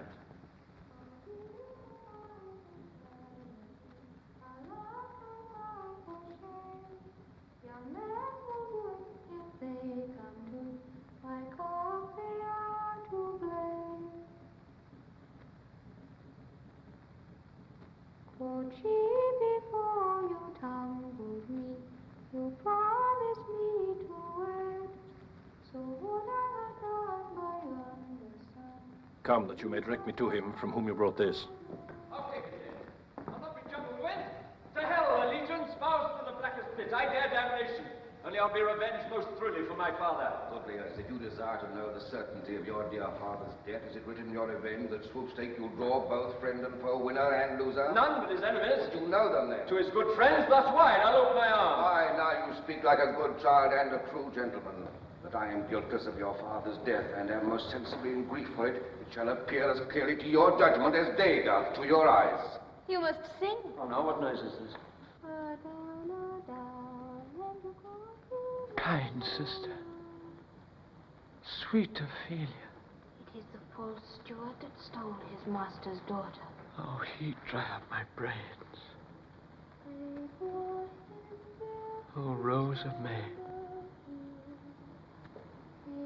Oh, heavens, is it possible a young maid's wit should be as mortal as an old man's life? By heaven, thy madness shall be paid by weight, till our scale turn the beam.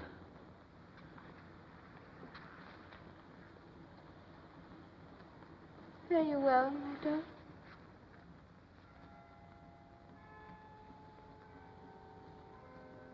There's rosemary. That's for remembrance.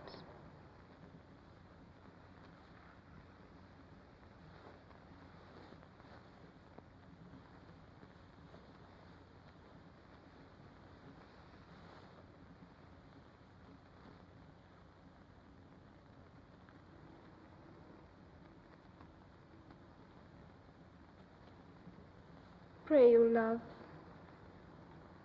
Remember.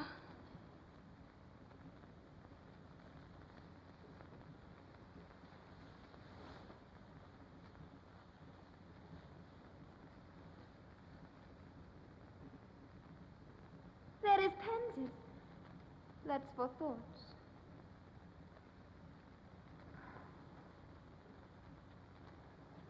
There's fennel for you and columbines.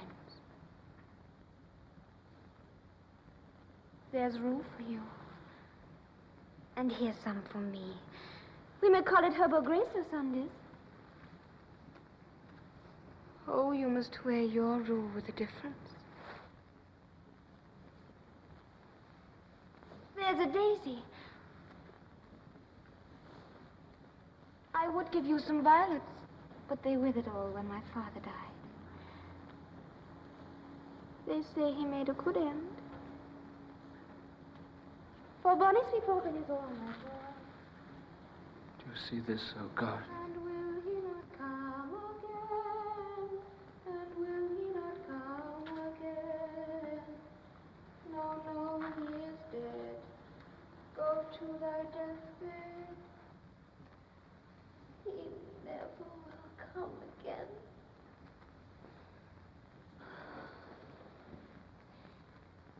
God have mercy on his soul. And of all Christian souls, I pray God.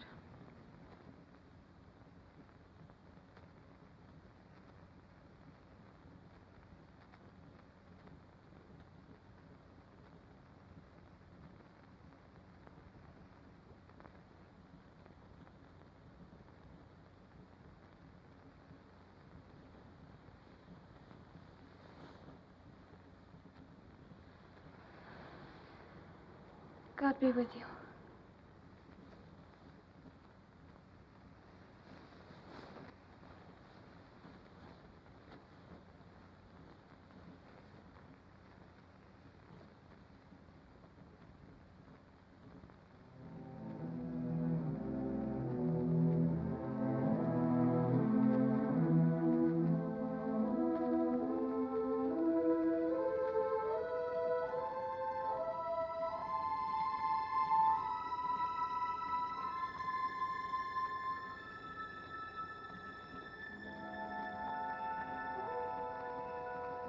There is a willow grows aslant a brook that shows his hoar leaves in the glassy stream. There with fantastic garlands did she come, of crowflowers, nettles, daisies, and long purples. There on the pendant boughs, her coronet weeds clambering to hang, an envious sliver broke, when down her weedy trophies and herself fell in the weeping brook. Her clothes spread wide, and murmured like a while, and they bore her up.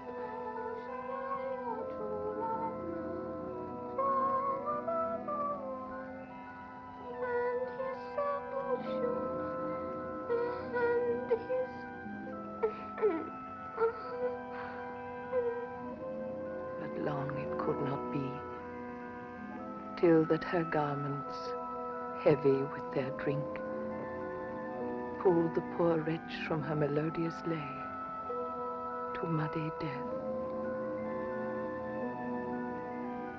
Alas, then she is drowned. Drowned. Drowned.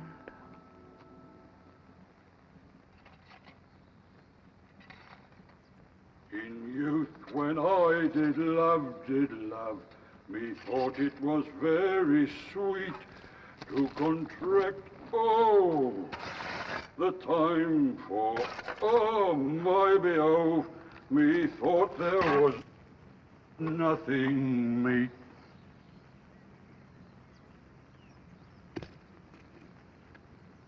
But age with his stealing steps hath clawed me in his clutch. Whose grave's this, sirrah? Mine, sir. I think it be thine indeed, for thou liest in it.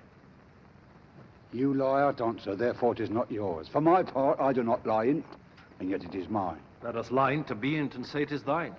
'Tis the dead, not the quick. Therefore thou liest. 'Tis a quick lie, sir, to away again from me to you. What man dost thou dig it for? For no man, sir. For what woman, then? For none neither. Who is to be buried in it? One that was a woman, sir, but rest her soul, she's dead. How absolute the knave is. We must speak by the card, or equivocation will undo us.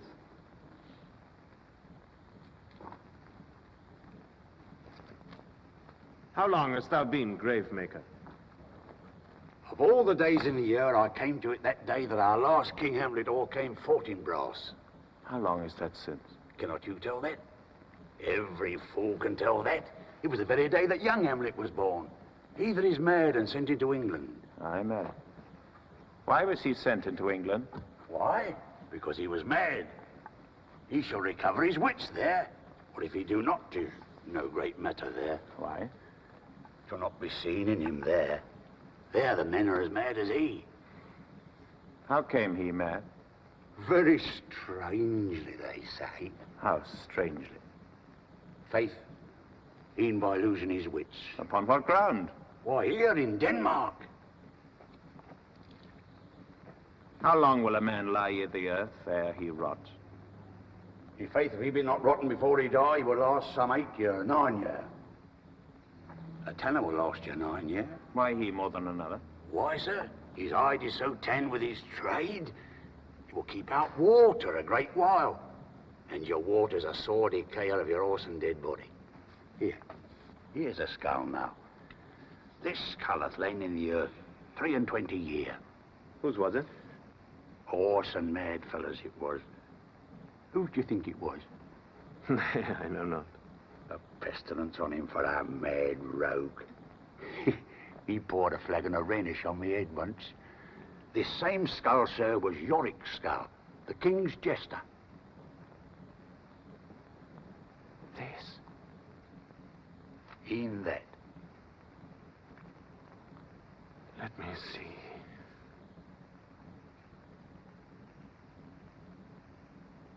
Alas, poor Yorick. I knew him, Horatio. A fellow of infinite jest, of most excellent fancy. He hath borne me on his back 1,000 times. And now how abhorred in my imagination it is, my gorge rises it. Here hung those lips that I have kissed I know not how oft. Where be your jibes now? Your songs, your gambols, your flashes of merriment that were wont to set the table on a roar. Not one now to mock your own grinning, quite chop-fallen. Now get you to my lady's chamber. Tell her, let her paint an inch thick. To this favor she must come. Make her laugh at that. But soft.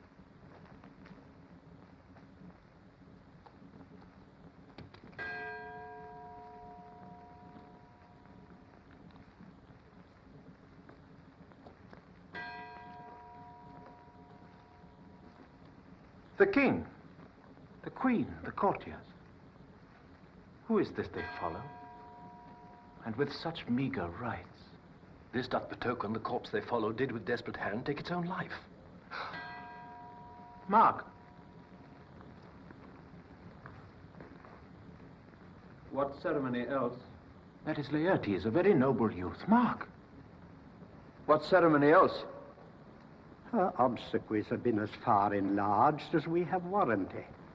Her death was doubtful, and but that great command or sways the order, she should in ground unsanctified have lodged till the last trumpet. Must there no more be done? No more be done. We should profane the service of the dead to sing a requiem and such rest to her as to peace-parted souls.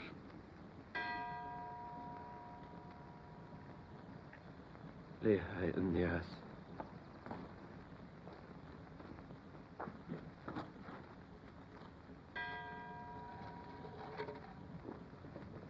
And from her fair and unpolluted flesh may violets spring. I tell thee, churlish priest, a ministering angel shall my sister be when thou liest howling. The fair Ophelia.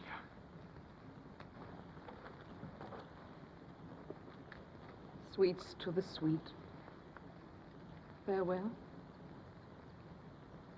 I hope thou shouldst have been my Hamlet's wife.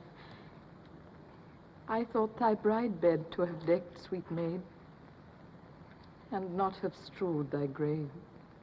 Oh, treble woe, fall 10 times treble on that cursed head, whose wicked deed thy most ingenious sense deprived thee of. Hold off the earth a while till I've caught her once more in my arms. Now, pile your dust upon her quick and dead, till of this flat a mountain you have made. What is he whose grief bears such an emphasis? This is I, Hamlet the Dane. Devil take thy soul. Thou face not well. I pray thee, take my fingers from my throat. Hold off thy hand. Dr. Massander! Lord, be quiet. Why ever fight with him upon this theme until my eyelids will along the way? Oh, my son, what theme? I loved Ophelia. 40,000 brothers could not with all their quantity of love make up my sum. What wilt thou do for her? He's mad, Laertes. Don't show me what thou wilt do. Would weep, would fight, would fast, would tear thyself, would drink up poison, eat a crocodile, I'll do it. Dost thou come here to whine, to outface me with leaping in her grave? Be very quick with her, and so will I. Or if thou prate of mountains, let them throw millions of acres on us. Nay, and thou'lt mouth, I'll rant as well as thou. This is mere madness, and thus a while the fit will work in him. Anon, as patient as the female dove, his silence will sit drooping. Hear you, sir. What is the reason that you use me thus? I loved you ever. But it is no matter. Let Hercules himself do what he may. The cat will mew, and dog will have his day. I pray you, good Horatio, wait upon him. Good Gertrude, set some watch o'er your son.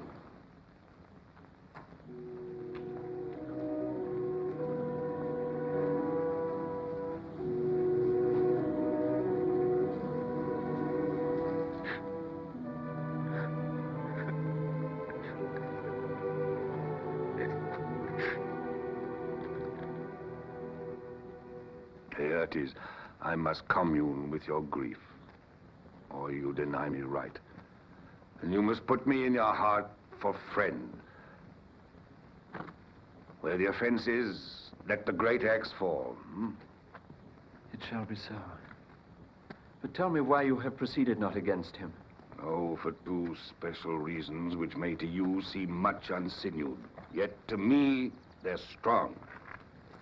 The queen, his mother, lives almost by his looks. And for myself, my virtue or my plague, be it either way, she's so conjunctive to my life and soul that as the star moves not but in his sphere, I could not but by her. The other motive is the great love the general people bear him, who, dipping all his faults in their affections, convert his sins to graces. And so have I, a noble father lost, a sister driven to a desperate end, whose worth, if praises may go back again, stood challenger on mount of all the age for her perfections.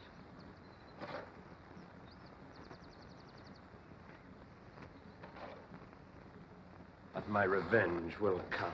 Break not your sleeps for that.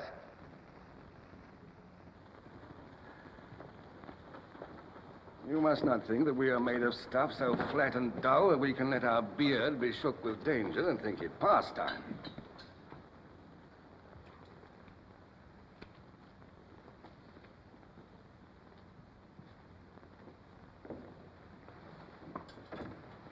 As he be now returned, I'll work him to an exploit now ripe in my device, under the which he shall not choose but fall.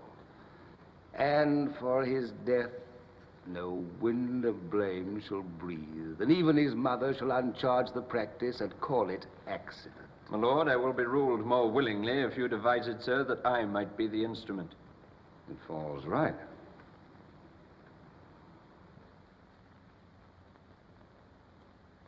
You have been talked of since your travel much, and that in Hamlet's hearing, for a quality wherein they say you shine.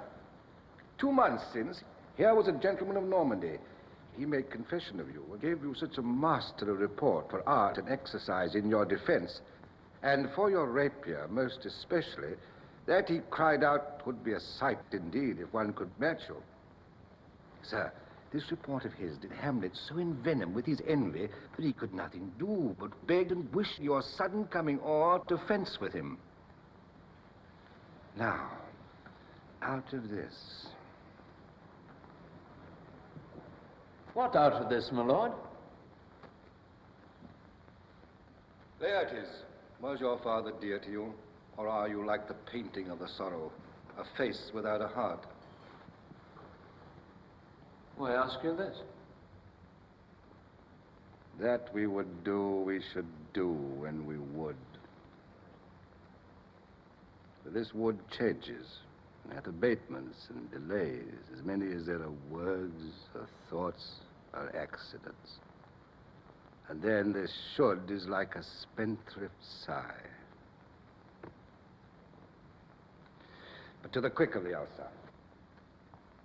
We'll put on those shall praise your excellence, bring you in short together, and wager on your heads. Hamlet, being guileless, will not peruse the sword, so that with ease or with a little shuffling, you may choose a sword unbaited, and in a pass of practice requite him for your father. I will do it. And for that purpose, I'll anoint my sword. I bought an unction of a mountebank, so mortal, that but dip a knife in it where it draws blood. No medicine so rare can save the thing from death, that is but scratched withal.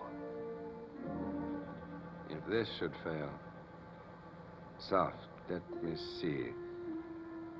You'll make a solemn wager on your cunning.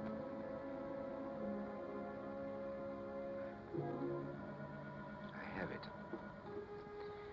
When in the action you are hot and dry, and that he calls for drink, I'll have prepared him a chalice for the nonce, whereon but sipping, if he perchance escape your venomed point, our purpose may hold there.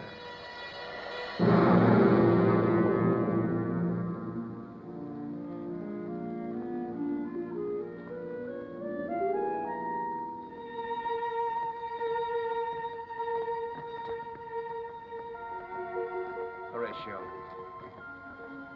thou art e'en as just a man as e'er my conversation coped withal. Oh, my dear lord. Nay, do not think I flatter. For thou hast been as one in suffering all that suffers nothing. A man that fortune's buffets and rewards has ta'en with equal thanks. And blessed are those whose blood and judgment are so well commingled that they are not a pipe for fortune's finger to sound what stop she please. Give me that man that is not passion's slave, and I will wear him in my heart's core. I in my heart of heart, as I do thee. Something too much of this. But I'm very sorry, good Horatio, that to Laertes I forgot myself. For by the image of my cause I see the portraiture of his. I court his favors. But sure the bravery of his grief did put me into a towering passion. Peace, who comes here? Ah, your lordship is right welcome back to Denmark. I humbly thank you, sir. Dost know this water flask? No, my good lord. Thy state is the more gracious. Sweet lord, if your lordship were at leisure, I should impart a thing to you from his majesty. We shall receive it, sir, with all diligence of spirit. Put your bonnet to its right use, 'tis for the head. I thank your lordship, 'tis very hot. No, believe me, it is very cold. The wind is northerly. It is indifferent cold, my lord, indeed. And yet methinks 'tis very sultry and hot for my complexion. Exceedingly, my lord, it's very sultry, as 'twere. I cannot tell how. But, my lord, his majesty bade me signify to you that he has laid a great wager on your head. Sir, and this is the matter. I beseech you, remember. Oh, nay, good my lord, for mine ease in good faith. Sir, here is newly come to court Laertes, who will believe me an absolute gentleman, full of the most excellent differences of very soft society and great showing. Indeed, to speak feelingly of him, here's the card or calendar of gentry. Concernancy, sir. Why do we wrap the gentleman in our more rarer breath? Sir? Is it not possible to understand in another tongue? You'll do better, sir, really. What imports the nomination of this gentleman? Of Laertes? Of him, sir. I know you are not ignorant of what excellence Laertes is. I mean, sir, for his weapon. What is his weapon? Rapier and dagger. That's two of his weapons, but well.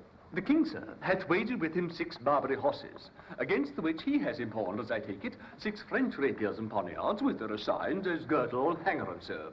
3 of the carriages, of faith, are very dear to fancy, very responsive to the hilts, most delicate carriages, and of very liberal design. What call you the carriages? The carriages, sir, are the hangars. The phrase would be more germane to the matter if we could carry a cannon by our sides. I would it might be hangers till then, but The king, sir, hath laid out that in a dozen passes between yourself and him, he shall not exceed you 3 hits. He hath laid on 12 for 9. And it would come to immediate trial if your lordship would vouchsafe the answer. How if I answer no? I mean, my lord, the opposition of your person in trial.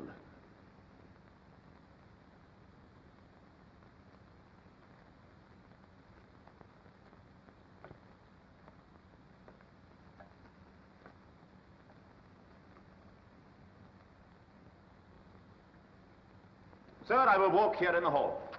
If it please his majesty, it is the breathing time of day with me. Let the swords be brought. The gentleman willing, and the king hold his purpose, I will win for him if I can.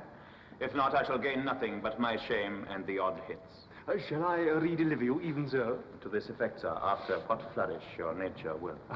I commend my duty to your lordship. Yours. Your...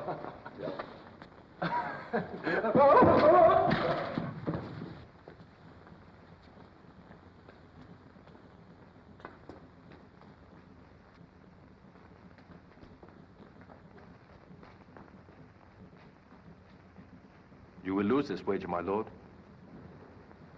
I do not think so. Since he went into France, I have been in continual practice. I shall win at the odds. But thou wouldst not think how ill all's here about my heart.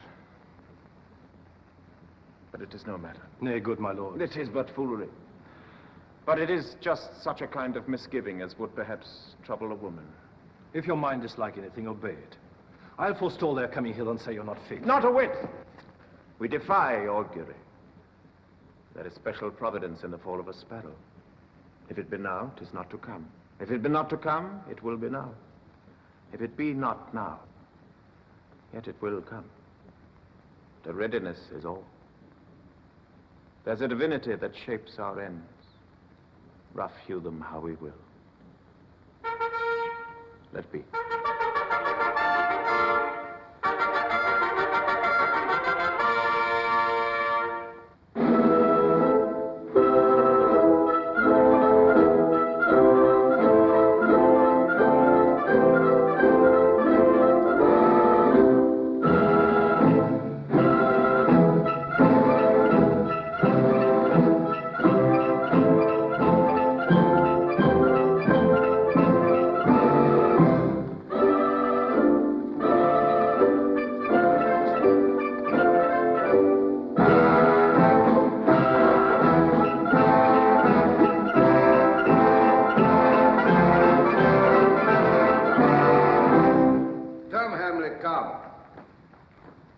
Take this hand from me. Give me your pardon, sir. I've done you wrong. But pardon it as you are a gentleman. This presence knows, and you must needs have heard, how I am punished with a sore distraction. What I have done that might your nature, honor, and exception roughly awake, I here proclaim was madness. Was Hamlet wronged Laertes? Never Hamlet. If Hamlet from himself be ta'en away, and when he's not himself does wrong Laertes, then Hamlet does it not. Hamlet denies it. Who does it then? His madness. If it be so, Hamlet is of the faction that is wronged. His madness is poor Hamlet's enemy. Sir, in this audience, let my disclaiming from a purposed evil free me so far in your most generous thoughts that I have shot my arrow o'er the house and hurt my brother.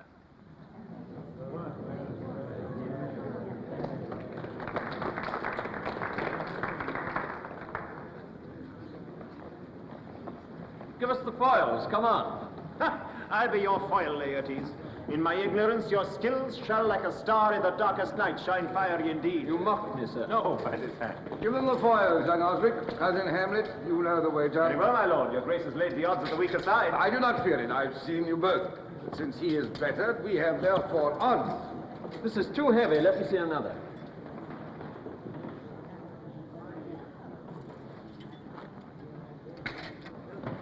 This likes me well. These swords have all a length. Aye, my good lord.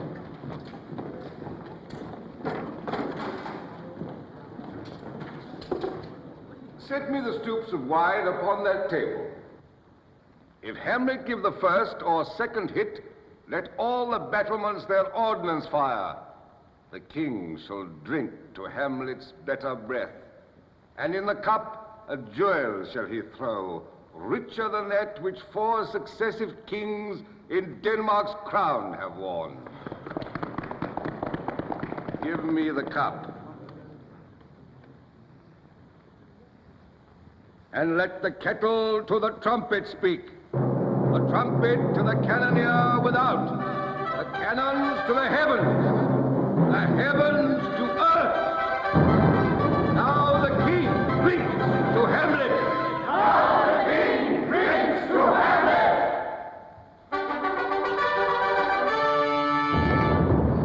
Come, begin. And you, the judges, bear a wary eye. Come on, sir. Come, my lord.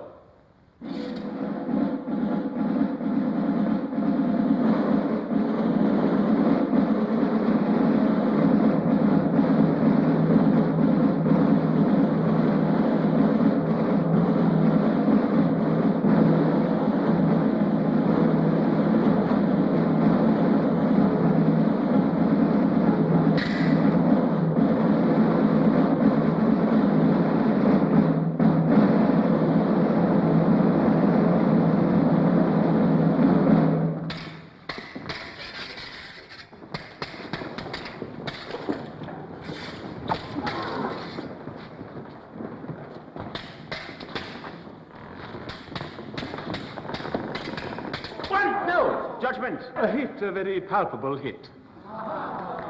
Well, again. Hey.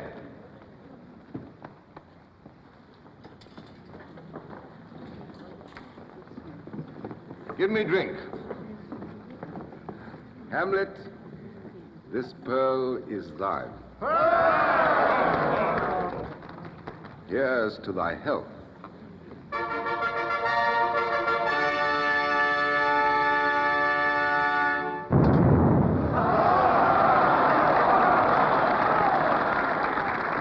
Give him the cup. I'll play this bout first. Set it by a while.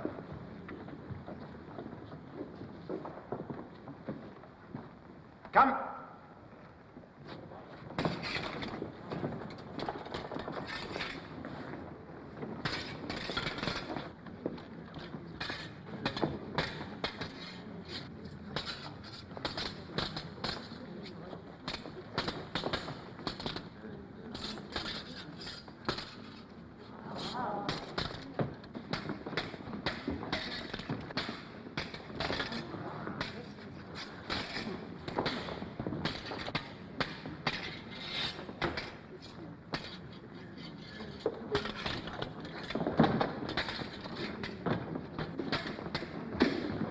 Another hit, what say you? A touch, I do confess.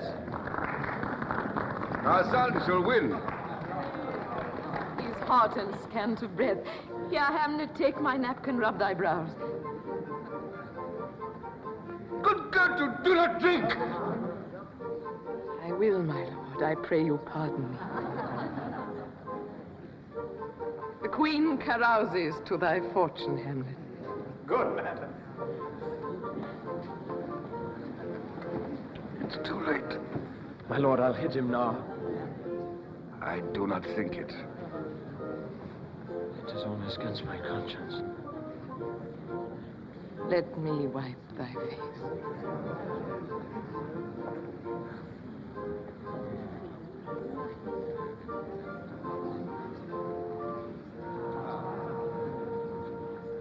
Come for the third, Laertes. You do but dally. I pray you pass with your best violence. I'm afeard you make a wanton of me. Say you so. Come on.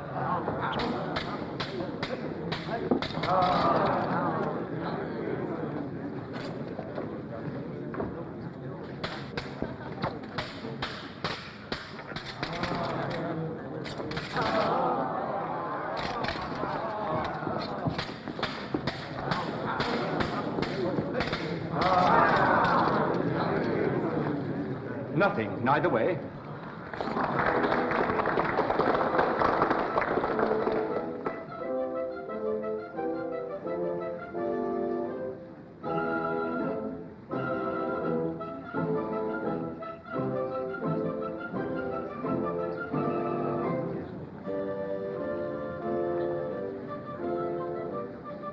Have it to now.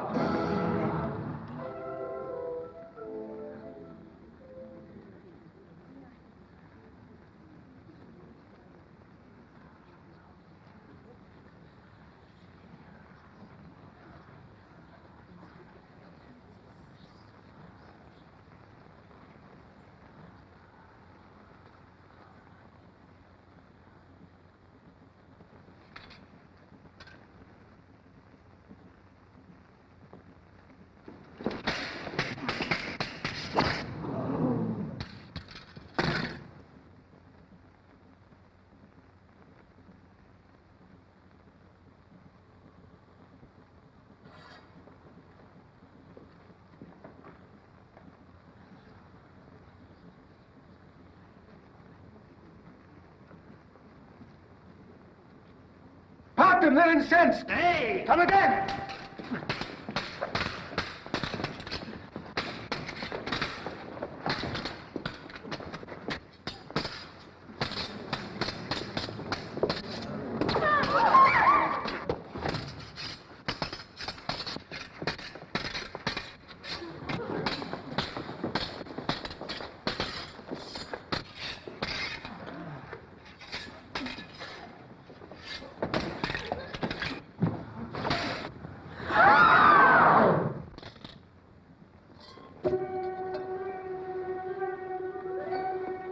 How is Laertes?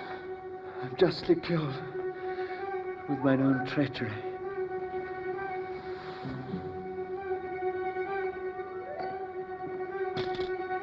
How is it, my lord?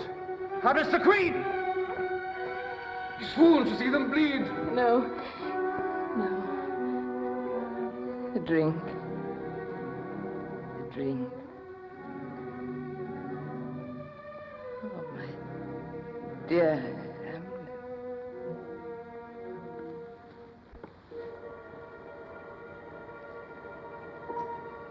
Oh, villain.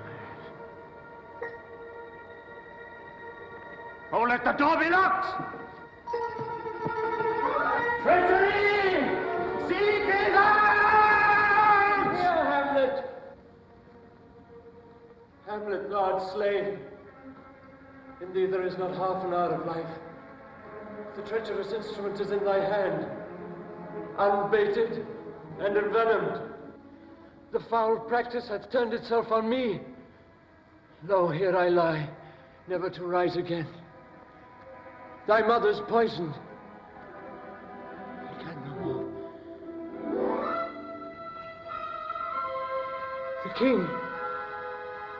The king's to blame. The point envenomed too.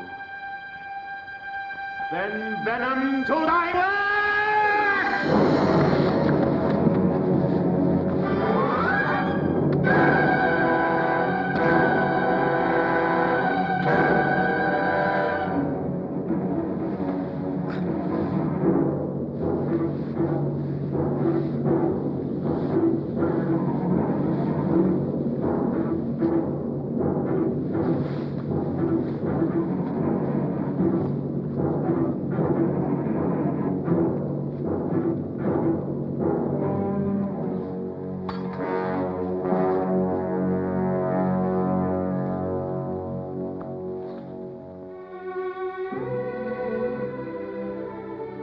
Exchange forgiveness with me, noble Hamlet. Mine and my father's death come not upon thee, nor thine on me. Heaven make thee free of it. I follow thee.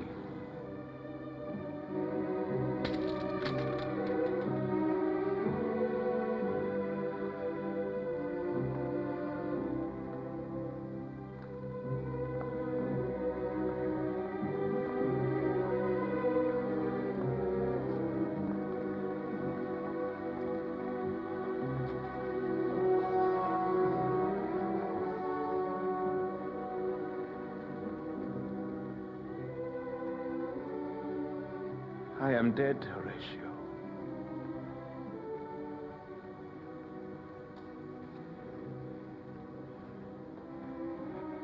Wretched Queen, adieu.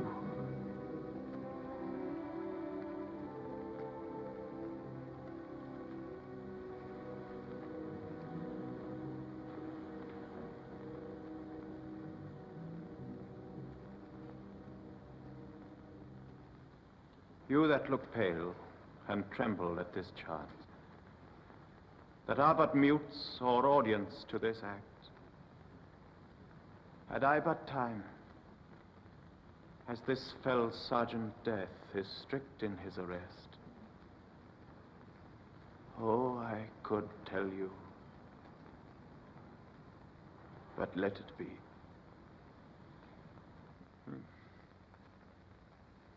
I die, Horatio.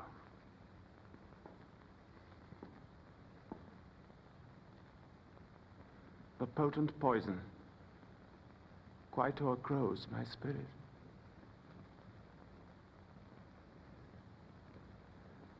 If thou didst ever hold me in thy heart, absent thee from felicity a while, and in this harsh world draw thy breath in pain to tell my story.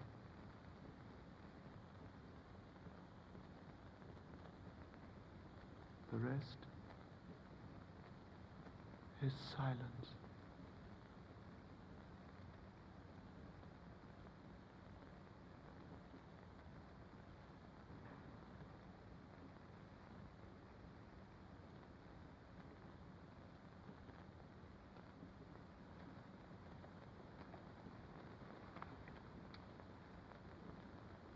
Let 4 captains bear Hamlet like a soldier to the stage.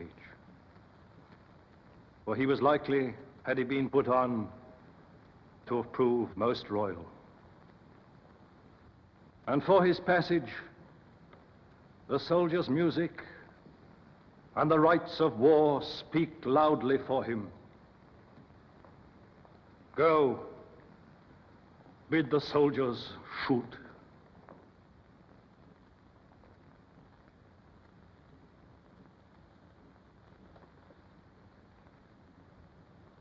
Good night, sweet prince, and flights of angels sing thee to thy rest.